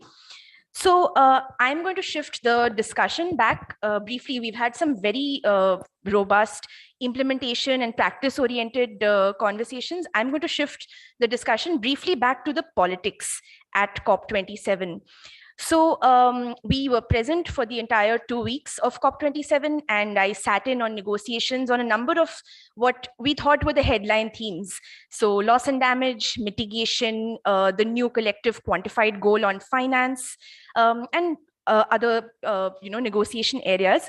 And one observation that a sort of a trend that we noticed across the 2 weeks is something that I'd like to highlight today. So the issue of equity, most of you are probably familiar, but just a quick reiteration. Equity essentially is very closely linked to how climate science, the science of carbon dioxide emissions, really works. Greenhouse gases like carbon dioxide, they're up in the atmosphere for over 100 years. So the carbon dioxide currently warming the planet was not emitted today or yesterday. It was emitted almost 100+ years ago. So there are countries who've emitted these emissions over a century ago who are continuing to emit even today. They are responsible for the climate crisis, essentially. So the principle of equity basically says that these countries must take the lead in climate action, and they should invest more. They should also transfer funds to the developing world to accelerate decarbonization in the developing world. Now, equity is enshrined in both the UNFCCC, the Article 3 of the convention. It's also enshrined in the Paris Agreement in Article 2.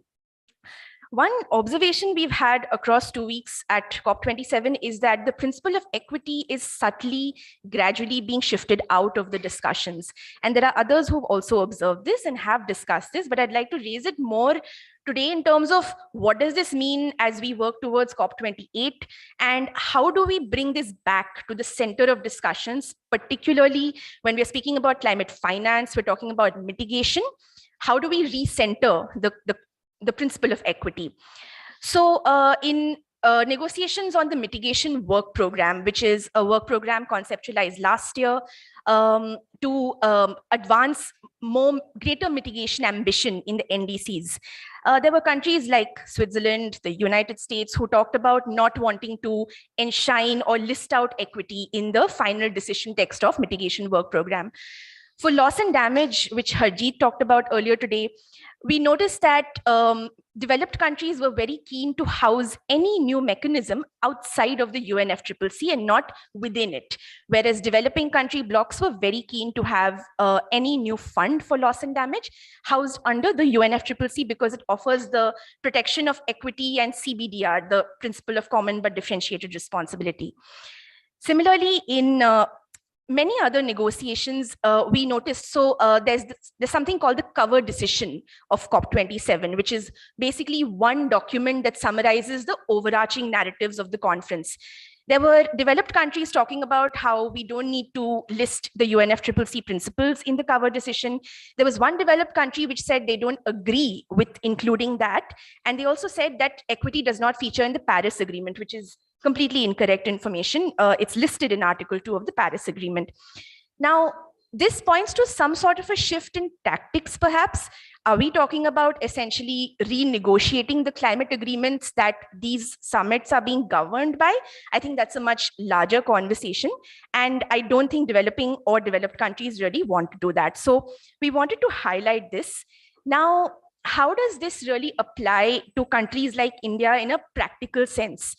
When we are hearing about calls for expanding the donor base of finance, be it for loss and damage, be it for climate finance, there are definite calls for countries like China and India to join the donor pool.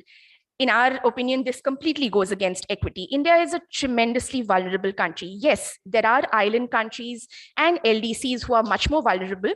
But CSE's recent analysis, we've published a report called Extreme Weather 2022. In this, we found that in the first, between January to September 2022 alone, the first 9 months of the year, for over 90% of that time, India experienced an extreme weather event, which basically translates into experiencing a disaster a day. My colleagues have added data for October 2022 to that, and they found that for the month of October itself, India experienced an extreme weather event for 30 out of 31 days of October, with a total of 197 deaths due to extreme weather events. And that averages to something like 6 deaths per day for the month of October alone. So we are a tremendously vulnerable country. There is absolutely no justification to suggest that we should be providing loss and damage funds now versus as opposed to being a recipient of that.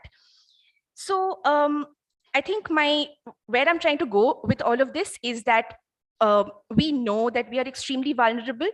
There's also the concept of the carbon budget, which is how much carbon we can emit to limit temperatures to 1.5 degrees Celsius. This budget is close to being depleted. In the past, our stance has been towards, we've had a slightly more protective, reactive approach where we've tried to claim whatever remaining carbon space is left on developmental grounds, and rightly so. So I think what we need right now is more of a proactive approach rather than simply trying to stake out our claim to whatever the remaining carbon budget is. We need to proactively demand the finance that we need to decarbonize and to leapfrog and avoid the high carbon pathways that other industrialized countries have taken. So given the current geopolitics of the world and also what we saw playing out at COP27, it's very clear that the world is shifting. The previous positions that we thought were completely unmovable, completely rigid, positions like the US will never accept a loss and damage fund, the developed world will never accept that they are responsible for historical emissions and thereby loss and damage. All of this is movable. We've seen a shift. And pressure works, pressure particularly from developing blocs like G77, which represent more than 80% of the world's population. So now is a particularly good time, we believe, for India to put more pressure and demand more in climate finance. This year alone, despite the Russian war, despite COVID, the pandemic, despite the economic crisis around the world, India has still announced bilateral green finance deals with Germany, with Japan, with France, and there are other deals which I'm not listing. So we have a certain momentum at the moment, but it's still not enough. So to truly operationalize equity, particularly in finance, we need to be demanding more of what is owed to us. Currently, there is a green finance gap to the tune of so the latest numbers for 2019 and 2020 suggest that India had green finance flows of about 45 billion US dollars. This is only 1/4 of what India needs on an annual basis to achieve its NDC. Numbers suggest that India needs 170 billion annually to achieve its NDC by 2030. So there's still a big gap. The numbers also show that India is funding almost 90% of this domestically. So there's great potential to open up international finance flows and particularly have those flows channeled from developed countries who are historical polluters. India is has some great initiatives going on in terms of providing these economic and industrial signals required for decarbonization. So India has launched a production-linked incentive scheme to become self-reliant on solar manufacturing in the area of polysilicon. On the private sector side, the private sector is in many cases taking the initiative on their own. So a paper that CSE has published on the iron and steel sector shows that major iron and steel players have set targets for decarbonization, which are actually more ambitious than the national steel policy. So there is intent, there is ambition being shown in certain ways.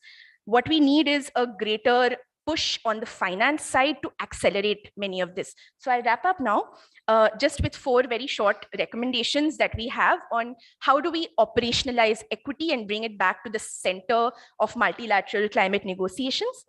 So firstly, we believe that China does not have a place in the G77 anymore, and more advocacy must be done to build up the pressure.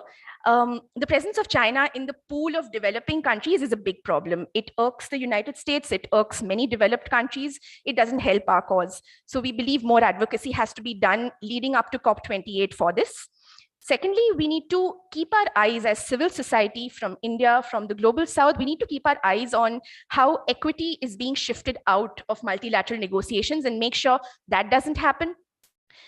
Within the same point, we need to develop a rules-based system. So currently, many developed countries are pushing new terms and definitions. So major emitters or emerging economies. They're using these terms as ways to bring countries like India into the donor pool, or they're using it as ways to narrow down who the recipients of finance should be. So we need to define a set of rules which will say, for example, when a country like India crosses a certain per capita emissions level or a certain per capita income, it will automatically move into the donor pool. But while that's not happening, we need to preserve the equity principle as rightly so. Thirdly, we recommend that we should proactively demand international climate finance for specific projects, specific technologies. And a good vehicle for this within the UNFCCC's current mechanisms is the new mitigation work program. The work program has quite a big focus on sectoral mitigation, and this can be used as a vehicle for us to attract more finance for hard to abate sectors. And finally, we should look at other alternative non-UNFCCC proposals that are being floated. So there is a model known as the JETP, the Just Energy Transition Partnership. This was first launched last year for South Africa to help it to decarbonize its power sector, so shift away from coal towards renewable energy. It was announced for Indonesia at this COP, a sum of $20 billion from G7 countries. On the horizon, I think kind of viewing this from a distance is India as well as countries like Vietnam and Senegal. So we need to proactively understand the benefits and risks of proposals like this. They have a lot of promise, but current experiences from South Africa at least show that they are geared very heavily towards loans as opposed to grants, and a number of other risks that come with it. So if required, we should come up with alternate proposals that work for us in our best interests and on our own terms, and thereby sort of push a greater demand for our decarbonization. Thank you. Thank you, Avantika. And you mentioned about climate finance and how we need to mobilize finance. And we have Colonel Sanjay Srivastava with us. Colonel Sanjay Srivastava has over 3 decades of experience in working in extreme climate change and disaster risk management as practitioner in advisory, research, and teaching role. He's chairman of Climate Resilient Observing System Promotion Council and also convener of Lightning Resilient India campaign, working with IMD, Ministry of Earth Science, ISRO, and various state governments and agencies.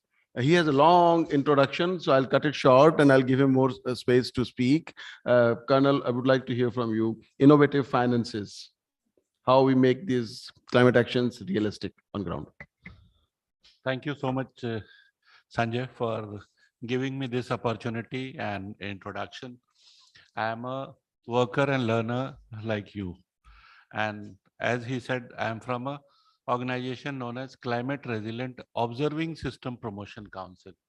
Observing System Promotion Council means all the observing systems, that is the satellites, radars, ground-based weather stations, under ocean sensors. So we have those access and we can give you a real meter where we are on the climate action. I also lead in my organization a recently introduced topic, that is the climate economy. And I would like to tell you that out of the $48 billion economy which is existing for world today, India has a potential of $13 billion in this sector. And the topic which has been given to me is innovative financing techniques at the policy levels contextual to India, which can be employed to enable increased bankability. Mind it, the catchword is bankability. Because any project without inflow of money cannot sustain. So it is most important bankability. And again, with subcatch, green and sustainable projects. So it's very important that you identify. I'll go very short. I'll go what action you should take as a humanitarian agency, as an inter-agency group, as an advocacy group for a policy level intervention in this field. So coming on to the weather. The first thing on the weather, we have the Indian weather systems from the space science, that is the ISRO, NRSC, and the Ministry of Earth Science, that is IMD. I'll request, please follow the data and inputs from them, because they are giving you your constant input on the weather scenario, on your carbon meter and everything. Please go on the website of IMD, go on the climate change, okay? And log in. Everything you will get what is happening to this country. Second thing, I'll request you to go for the Indian maps, not Google Maps or any other maps. I'll just give you an example. You have digitized, the moment you have digitized your functioning, you are on the Google map. So whatever is the carbon credit or energy saving is going on, that is going on Google's account. And who is getting benefited? US. The moment you go on Map My India, all your actions will be on Map My India and carbon credits will come to whom? India. So please indigenize your actions so that you contribute largely, individually and largely to the complete mission of India. So it's very important to indigenize. Then you have to go on the identifying the sectors. I have divided everything in 4 sectors. Basically, urban sector where the energy requirement is growing every day. Okay, because of the climate extremities, whether it is too cold or too hot, the requirements are going up. So you go on this. Second is industrial. You analyze the industrial pattern in that area. What is the energy consumption? Like Indore is a city, I have been part of it. It has completely gone from the coal-based power plant to the renewable source of energy. So other smart cities are following. That can be followed even in your city. So if you're working with some organization, some city, please see how can you do it. Third is the rural India. Still 70% of India lies there. So if you can leverage this in panchayats, nothing like it. And fourth is the government. So it's important that you go on the level where you want to go for. Sector, as far as sector are concerned, there is not a sector which is not affected. Though we are concentrating on energy more because currently your maximum emission comes from the energy sector, but you have agriculture, you have mobility, air, road, water, train, you have solid waste management, industrial, you have urban local bodies. So these are the sectors which you should choose. In fact, if you want a personal interaction with me, you are most welcome. My number, my email is available. Please consult us. We will give you an exact requirement, which are the areas where you can go ahead. Okay. So very important that if you are in a panchayat, if you are in a city, you should know which is the area where your intervention should be there and what all facilitators are there. As far as any program you develop, you need policy, you need institutions, you need a project, and you need finance. Finance is going to come from the banks, and banks are very happy doing it. If you see the Satna Riva energy project, it's a total, entire thing has been aggregated by the local body. A finance project was created, this volume, and the money was pumped in by the bank. The government came there as a guarantor, and then the public was benefited. From buying power at 8 rupees per unit, it came down to 1 rupee 65 paisa per unit. So it is a win-win situation for everybody. So similar project for panchayat can be designed. It is very important that you go on the water harvesting. Water is the biggest sink of climate or carbon emission. You know, it absorbs as much as 60% of the heat emission. So it is important if you can conserve water body, create some water bodies around your house, whether it is rainwater harvesting or some garden or small pool. It is very important to have the water harvesting, which people do not talk. If you go to Assam, Kerala, you will find every house has a pond. And you see, despite being located in the most vulnerable situations, they still have a better life. So if you say the life concept which has come up by the Niti Aayog now, best being practiced by these states. Now, the important thing which comes here is how will you design the project and what is your roadmap? Because projects should be sustainable. You have designed it, it should continue. So it's very important that you must have evaluation and monitoring component in that. That whether your action is giving you result or not. Say like each panchayat is there. Today we have ATMs for single-use plastic. You make a mandatory rule that each panchayat in a public place will install the ATM. Whatever money comes out of waste disposal shall go to the panchayat revenue. So the panchayat will be also interested. Similarly, a power project, solar project, make it for a panchayat. I'm talking simple things, what action you can take. See, a lot of knowledge is available, but you can make a panchayat project, make panchayat as a guarantor, bank as a financer, public as user. Give the power to them. Wind turbine, you go to coastal India. I was in Bangalore yesterday. 5 meters per second wind is available every time. Install a wind turbine. Why only solar?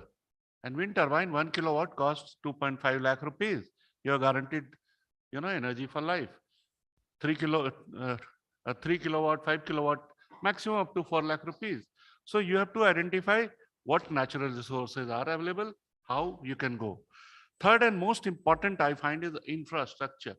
The infrastructure development, we always go for metals, we always go for a lot of, non-local products. You should always think what is locally available. See like the bamboo bricks, the bamboo walls which has come up. They're very good. We have local, resources like, rocks which are available. You see the Agra fort, the way it has been designed. You see the Taj Mahal. Least use of metal, which was there. You see the Indian old mythology. We had the traditional housing pattern. Go to our temples, Lord Jagannath temple or Rameshwaram temple. Least use of metals, and so they are lightning resilient. Somebody in US told me that, no, it was Faraday who told how to be lightning safe. I said, sorry. We in India, we had from ancient times. Go to Makkah, you will see how the mosque has been made. So every area had local technology which was resilient, climate friendly, weather friendly. So you got to identify these things at a micro level and start implementing and replicate. Government is always there. My campaign itself is an example where government has adopted the campaign as a program and committed huge finance. So if you do well, there will be always policy level interventions. There are multiple sectors.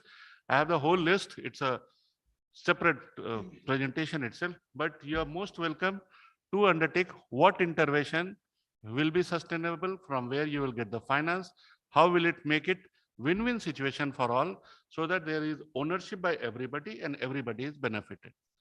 That's all from my side. Thank you, Colonel. I'll open floor for questions or share your perspectives also from panelists. Or are we already hungry? Yeah, please go ahead. Okay, he has the mic, so let's give him first, and then you. Please go ahead. Go ahead. Yeah. So, Colonel Saab, one of the interesting things which he said is about water is a sink of heat around 50%. So if at all there's a deviation of 40 to 60, but it's a huge sink. And on the other side, when we see that the natural bodies, water bodies and oceans and rivers receiving the heat has its own effects and damages.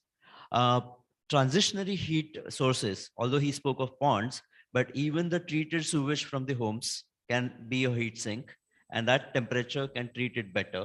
And then it can reduce the damage, because water is such a nice system, it will evaporate any excess heat into moisture. So something of this kind, when we speak of localized actions, such kind of engineering innovations could be considered through various academic institutions. I see a lot of youngsters here from the institutions, as well as systematic studies, as Gitika was saying, could be one of the propositions coming out of this wonderful discussion. Thank you. Yeah, that's a good suggestion. Yes, please. Sir, first of all, thanks for such a wonderful thought-provoking ideas from you all, and the information you shared with all of us. So my name is Dr. Sandesh Yadav. I'm an assistant professor in the Center for Disaster Management, Jamia Millia Islamia. So one thing which I would like to share that as Professor Anil Gupta was talking about the Gram Panchayat Development Plan. So there's an issue. The issue is that the mainstreaming of the Panchayati Raj institution is not taking place. There is a gap between the concerned higher authorities and the Panchayati Raj institutions. So the implementation is not up to the mark. Fine, one thing. And the second thing is, I would like to just a point, Avantika, that we have some climate sensitive sectors like forest, agriculture, and then water also, water bodies also. So in that case, we are still lagging far behind because we are facing the problem of low agricultural production. We are facing the problem of deforestation, and then we are still facing the shrinkage of water bodies, whether you talk about Dal, Uller Lake and all. So still, okay, we are talking about finances, okay, we are talking about plans, but what is the ground reality? That is the thing which I would like to make. Thank you, sir. Thank you. We can take one more question before we hand over to panelists, please. Mike, please. Thank you for the excellent presentation by all. So I have a question to Colonel sir, that I'm an architect, urban designer, and on asking on like mapping is a tool where we can go forward with adaptation plans at local level, at regional level, at many scales. But like while working with Bhuvan, you can't digitize. So when you are proposing for the My Maps of India, can we digitize there? Because while we digitize we either go for Google Earth or we go for the Google web portal for mapping. So is it possible? Because this is a very crucial thing. And if we want to generate credits in Indian terms and emissions both, so how we can make it more technical in this domain and field? Thank you. May I invite Professor Anil Gupta? Poonam, I'll come back to you. Professor Anil Gupta, sir, if you are here and if you are hearing us, there is a question about lack of mainstreaming of panchayats or climate action in panchayats. If you would like to share your assessment of the situation and way forward. I think he's not there, but maybe, let's start with Avantika and then Karna. Avantika. So yeah, thank you for that question about climate sensitive sectors. So essentially what we are talking about is demanding finance to decarbonize our most hard to abate sectors. So that could be your heavy industry, that could be sectors where there's already, where technologically it's difficult to completely shift away to renewable energy, for example, as a fuel source and so on. So that's what we're talking about in terms of attracting finance for decarbonization. However, in the context of a country like ours, where 42% of our workforce is engaged in the agricultural sector, our agricultural sector as well as our forests, as you mentioned, they are our absolute wealth. I think a lot of that has to be covered in national climate strategy, and some of it already is. So if you look at the forestry sector, the third NDC or third NDC target in the pledge that we've made to the Paris Agreement is focused on the forestry sector. There is limited information available in terms of how much progress we've made towards the forestry target. So there's a target set for achieving an additional carbon sink of 2.5 to 3 gigatons by 2030. The shift that is needed here is to really bring in the people angle. There are people who live in forests, who depend on it for their livelihoods. So definitely forests have to play a role in carbon sequestration, but our strategy towards reforestation, plantations, afforestation has to account for the communities who depend on forests for their livelihoods. And studies have shown that when you allow a community to manage their own forests, that leads to better protection of forests. It allows for regrowing, better regrowth of forests on degraded land. Community management of forests essentially is linked very positively to even carbon sequestration.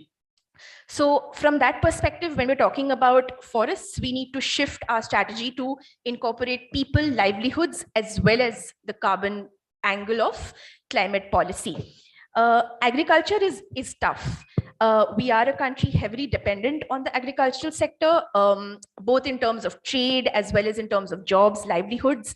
agriculture has come into focus actually, particularly at COP27, in the realm of methane emissions, because in India particularly, we have methane emissions from livestock, methane emissions from rice cultivation.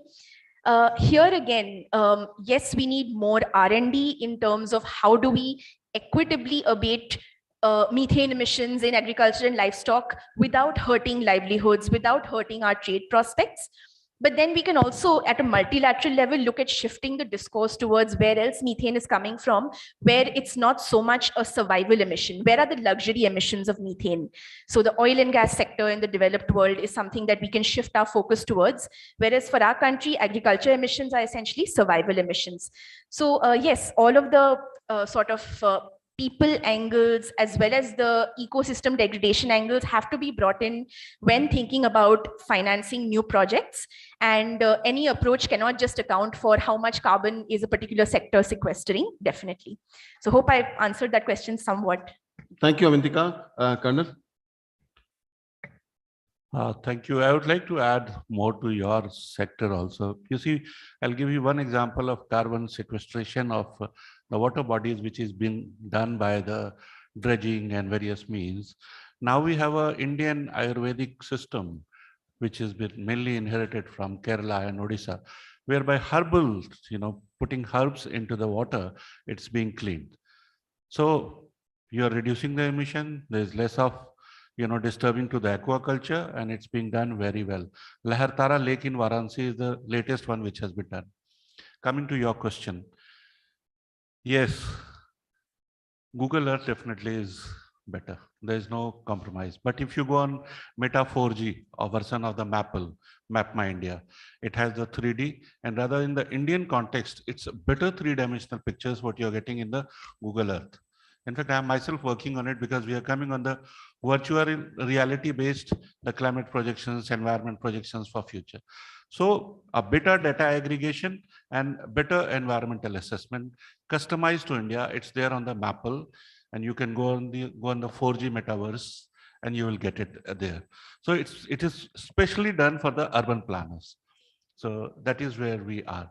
And if you see, have you booked air tickets when you are in US or when you are in Germany? The moment you book your air ticket, they will give, you are doing this much of, aggregating this much of carbon.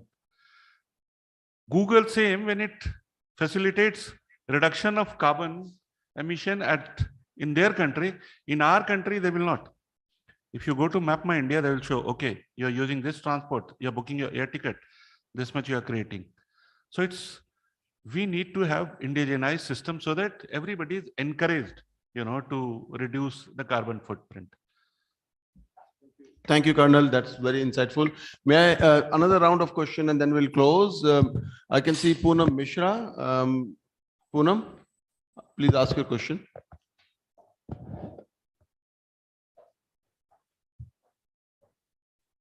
Poonam, can you hear me? Hello. Yes, now I am. My first question was to Dr. Anil. Seems he is not available. I just wanted to have more clarity in terms of what will go into sectoral plans when it comes to mitigation and adaptation, plus emission reduction, and what will go under DDM phase, because I can see that so many councils, boards, this and that will happen, but how we can mainstream the adaptation as well as mitigation system as a part of three-tier tertiary system. So I just wanted to have more clarity that how should we work, especially with the government at central, state, as well as at district and panchayat level, so that we don't create multi-level up again governance, and creating confusions. Second question to Dr. Colonel Sanjay. To be honest, I didn't understand this, how to use this Map India and Google and how it affects, the credit. So if you can just explain it one more time. It's, day to day if we use, so will be good action if we can immediately apply it. Thanks, Poonam.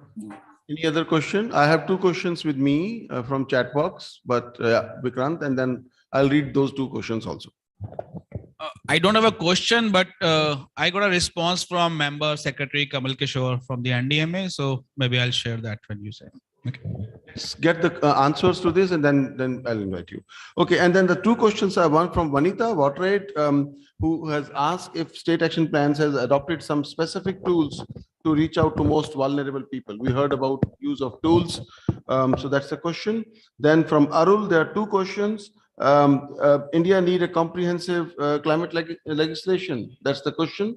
Does India need a climate legislation? Comprehensive climate legislation, or does India need a national council for climate change? I think answer is yes, and India already has a national prime minister's headed national council on climate change, so that is already answered. So basically 1, 2, 3, 4 questions. Who wants to come first? Very quickly. I think on the issue of the climate legislation, and Sanjay, you've worked in this field enough, you can also contribute. I think there is a lot of work happening on the ground, and there are very ambitious targets placed top down at the multilateral level, but there's kind of a chasm, a gap in between in terms of making the bottom up and top down speak to one another. So that is, there's a number of reasons for that, the way ministries are structured, the way institutions are designed, and potentially legislation could play a role in sort of bridging that gap and having a more coherent bottom up and top down strategy speaking to one another. So yes, it could be helpful, but there are a number of other factors also involved in terms of institutional reform and so on to really bring about the benefits of climate policy throughout. Correct. What was the question from Ms. Poonam Mishra? So one is credits, if you can explain that. You mentioned about credits. Yeah. You see, whatever carbon emission you save, that is aggregated in terms of the carbon credit. And the moment you reach certain milestones, it has a monetization value. There's a carbon stock exchange. So even as an organization, as a company, as a government institution, you can register yourself in the carbon stock exchange, and you can get your carbon credits, and it's very well monetized in terms of dollar. Say like countries in US or Germany, they investing into carbon credits, creating, reducing the footprints in Brazil or in India, but the monetization will be done in Germany or in US. So even you as an organization or IAGs should register themselves, create carbon credits, get monetized, use the money in some other developmental projects. Thank you. Salman, you want to answer? I think in terms of the state action plans on climate change, I think each of the state action plans does specifically deal in detail about the community level vulnerabilities that are existing in those particular states, and it also defines the specific areas in terms of what are the key issues and how those can be dealt with, and the action plans which are at a higher level, at a high level action plans are there. Now those need to be taken up when it comes to implementation level as to how they can be specifically addressed. So I think to that question that is there, the action plan gives the high level points in terms of vulnerability and what are the things that can be taken up at a high level. Now, when it comes to implementation, we need to look at specific interventions and the specific tools that needs to be taken up to address those issues. I think that is where we need to. Thank you, Salman. I can also add from my perspective about state action plans. Yes, tools has been used. Assessment of vulnerability has been used while designing the intervention in state action plans. State action plans has identified which are the areas which are going to get most impacted. That's because thanks to tools that were available, information that was available.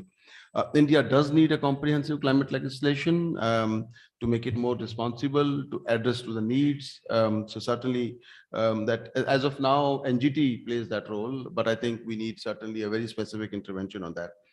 There's a question to Dr. Anil Gupta. Maybe I can try to answer how sectoral plans will work and how to work with government. Sectoral plans are more thematic, basically water, agriculture, rural development, or wash in an area, and they are more deeper. And then when these sectoral plans start interacting with each other, it becomes a plan of a village or a district. So that's how it is. Government is very open to receive inputs. Government is working very closely with civil society in India. The approach has always been they are really keen to hear the best practices and then adopt those best practices as a policy measures also. So that has been the approach that has worked very well. Kamal, you want to come in? I have a suggestion that this is an evolving field now. This is for you, sir. That whatever there are case studies of good climate actions, let's do an evaluation, a research on this, and how we can augment it more. That would be more prudent for a policy level interventions. Absolutely, and we have many of the case studies which we have documented. Demystifying climate change is one among them, where how women are the front warriors on building their resilience and adaptation. We did in partnership with the UNICEF. Please go ahead.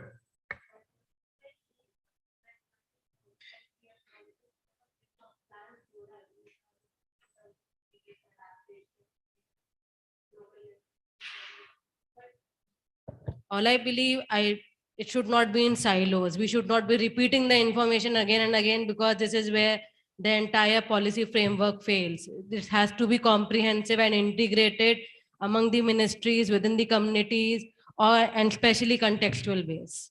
That's why I'm saying that research and analysis is important. We should not lose sight of those good practices in new evolving scenario, The good part is that, in climate change, the dialogue and debates are so much that we are trying to, two networks coming together and organizing a decoding of COP27 is an idea, so that we do not reinvent wheel and we build on each other's expertise also. And the good part is that more and more knowledge or research that is being done is coming in the table for everybody's knowledge and use. So that's certainly, but then evaluation is a good idea. Whether those best practices at that point of time are still relevant or they need to be updated. So that's a good idea, Colonel. No doubt about it. I think we are through with the round of questions. Vikrant, let's hear from Shri Kamal Kishorji, Member Secretary, National Disaster Management Authority. Well, I think member has expressed his regret that he's not able to join over here. He's not feeling well. He's recovering from cold and cough. Not able to speak also. That's why he sent his message at text. We wanted to know from member secretary NDMA, Shri Kamal Kishore. He has been there at the COP and I think is one of the most informed person coordinating with all this space.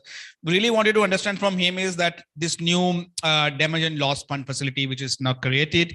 So there is, how is it going to work? There's a perception now that, India probably not being one of the very vulnerable countries, but is not looking forward to receive funds, is leaving that for more for the smaller nations or more vulnerable countries. Also comes up with the leadership. India is looking at G20 and the other spheres. So we wanted to know from him, what's the perspective on there? So what he has shared is that it's still developing. I think the discussion is still developing onto it. The facility has been created, but the devil is in the details. How is it going to function? What modality is going to come up into place is in time. It will only happen in time to come. And that's where we'll get to know, and including the positions of India, whatever may be the perception discussion around, it will become clear in due course over time. But definitely we have the agenda ahead and the opportunities with the G20 engagement ahead. So let's work on that. That's what has been his focus. Thank you, Vikrant. The watchful eyes from NDMA is a good idea. And certainly, I think we as civil society should be interacting with him regularly to continue sharing our expectations with him so that he can look from that perspective also. May I now invite Nakul Sharma?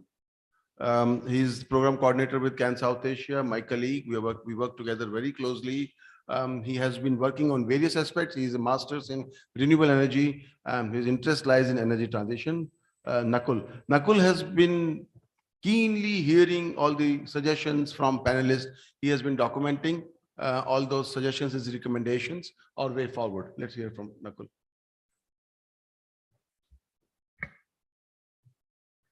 Thank you, Sanjay sir, for the fine introduction.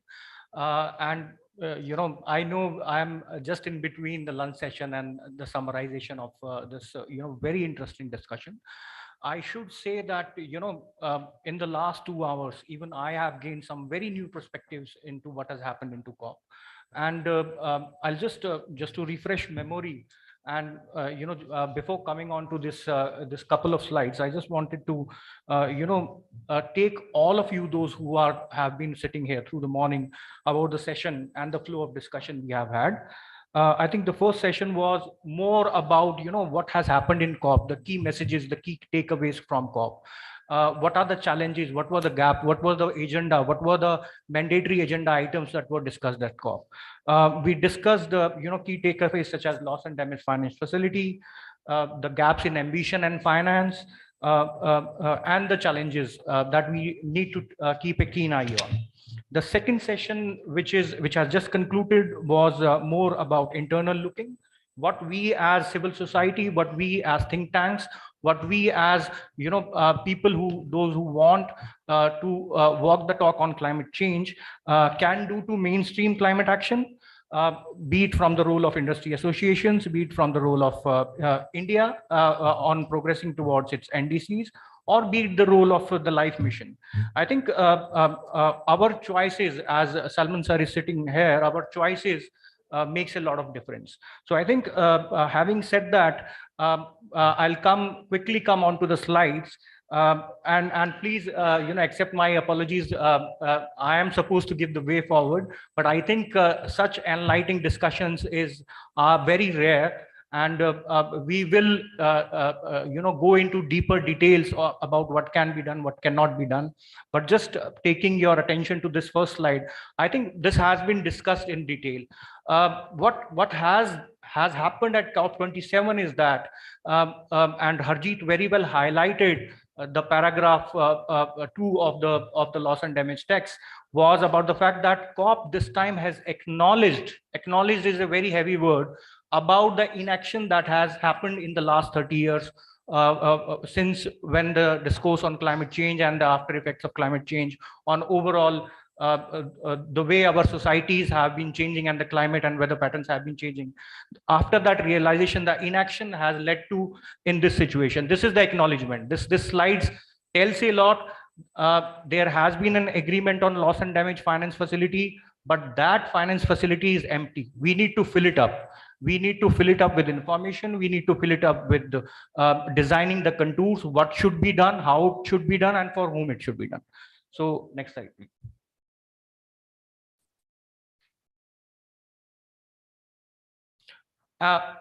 This is just one slides covering the top key messages where we should be moving forward. I think when we speak about way forward, thanks Avantika for highlighting the core principle from which we have been diverging, especially from civil society, from networks, and from India's perspective. Equity, fair share, and justice, we have been witnessing through subsequent COPs, especially after equity and fair share has been selectively put apart after COP21 in the Paris Agreement. How we can make sure that these principles remain and reflect the priorities that we are going to take forward in the next subsequent COPs or global discussions.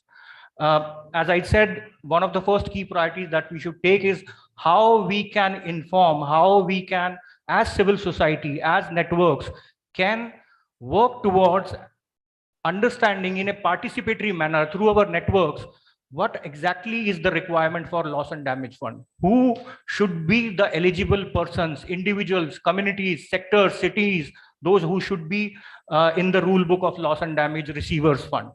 How it should be dwelled, what are the nitty-gritties, what should be the rules for a loss and damage finance facility, at what scale, how do you actually define loss and damage, what about, there are technical aspects of how you can really fine-tune slow onset events. Loss and damage happens due to cyclones, due to n number of things, but there are slow onset events like droughts, which I don't think have been covered in detail in the current text at COP27.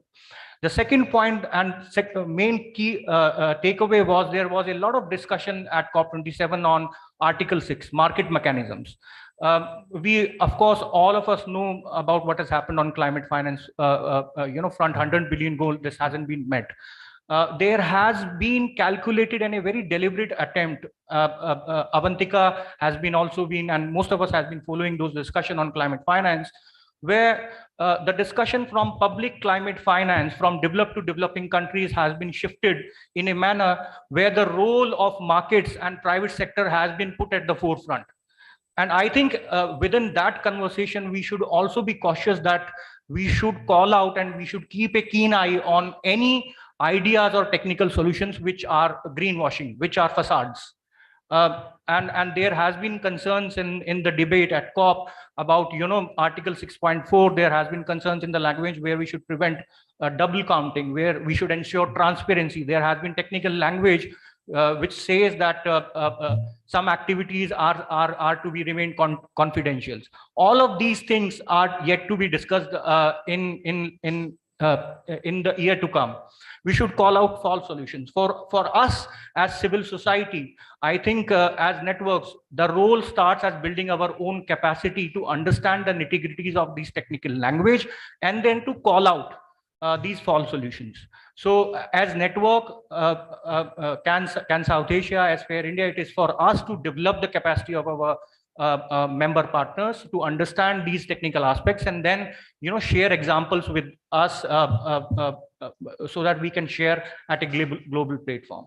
Social transition is must for energy transition. Energy transition 1.5 degree target.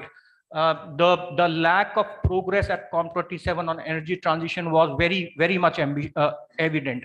What it has done in plain language is copy pasted the text from the Glasgow Pact at COP27.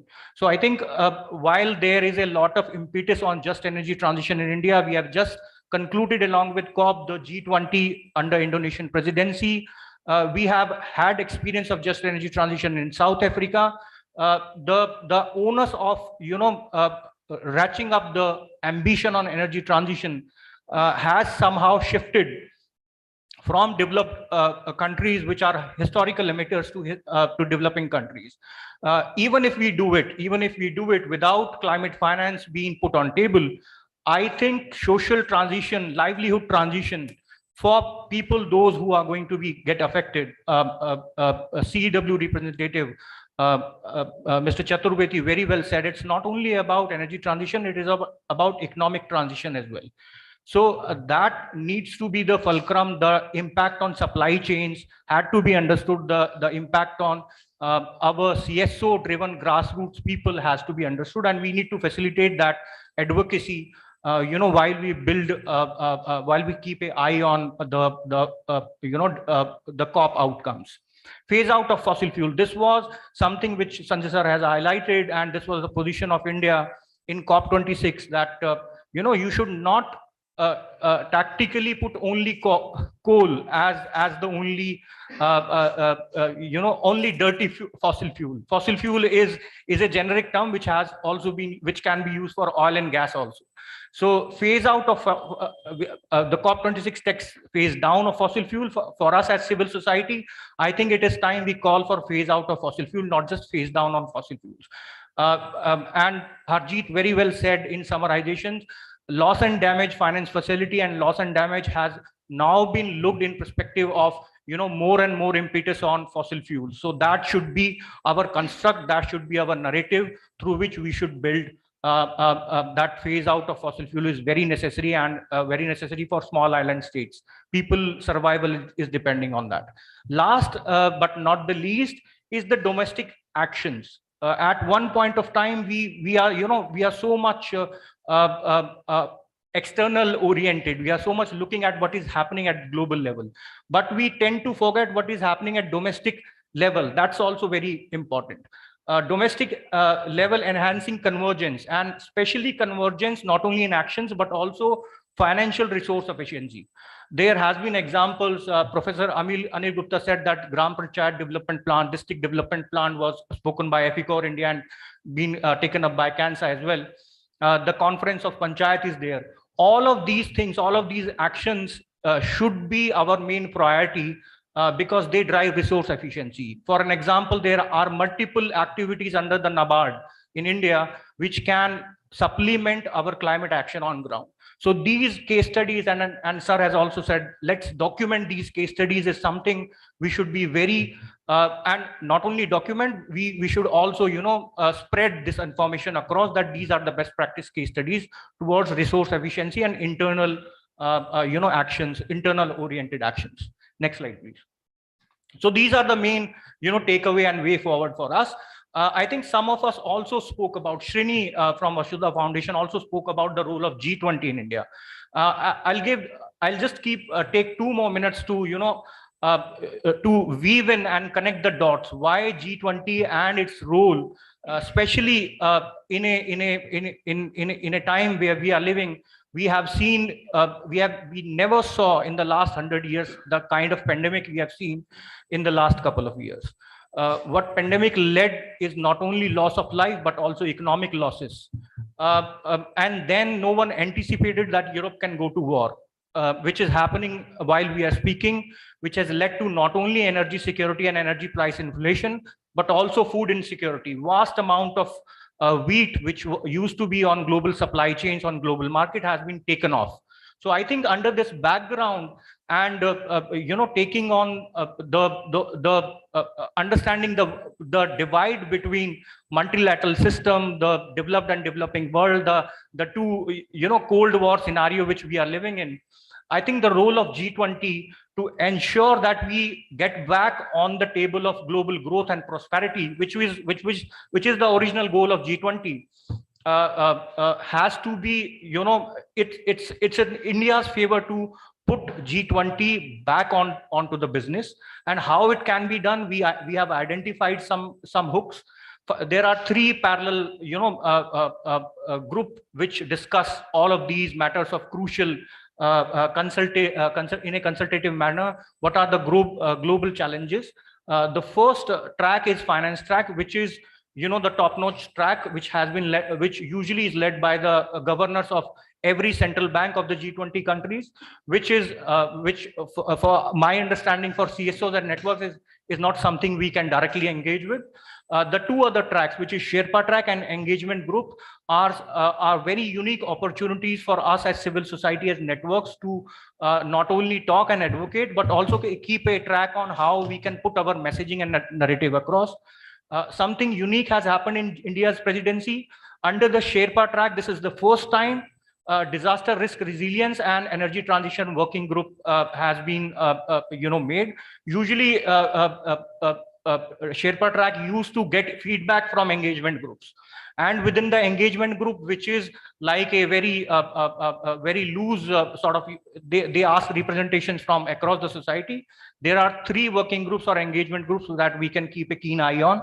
Civil 20, CANSA has been in particularly very active Climate Action Network through Climate Action Network International on Civil 20 working group under the Italian presidency, under the Indonesian presidency, and even this time we are very much inclined to keep a track on proceedings and decisions being taken under the Civil 20 engagement group.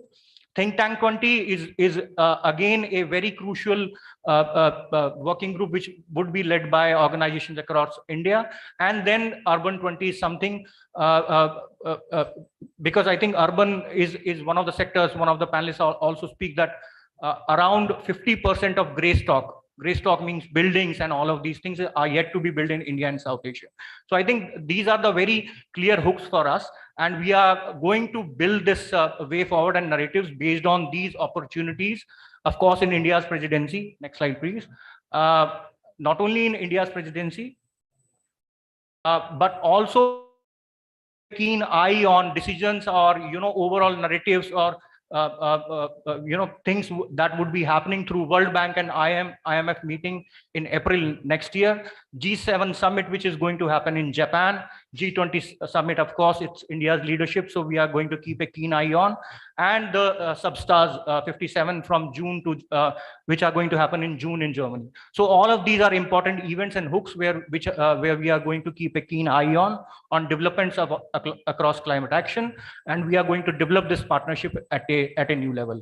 So thank you very much. Thank you, Nakul, and I would like to, I think this consultation comes to close. Excellent. I'm very sorry, Sanjay, to Yeah. interrupt you. I forgot that vote of thanks would be given by Dr. Hina.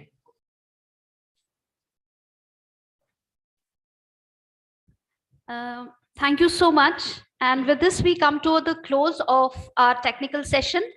This is to express our sincere gratitude to our eminent technical experts. It's been an informative, insightful, a very power-packed, personally, for me, a very, very huge learning that we have tried to unpack since morning, demystifying what COP27 key takeaways mean for India.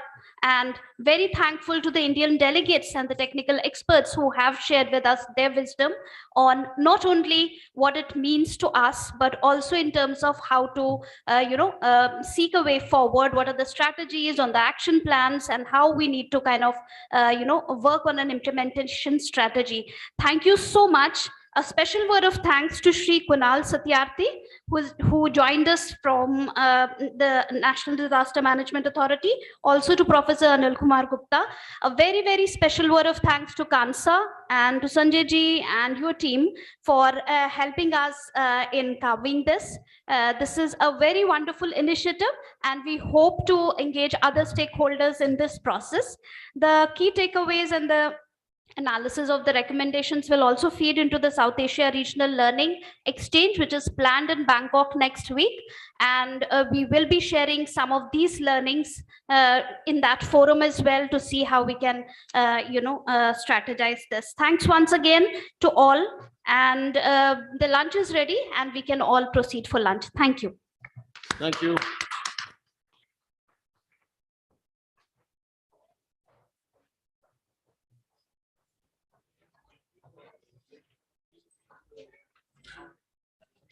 Sure.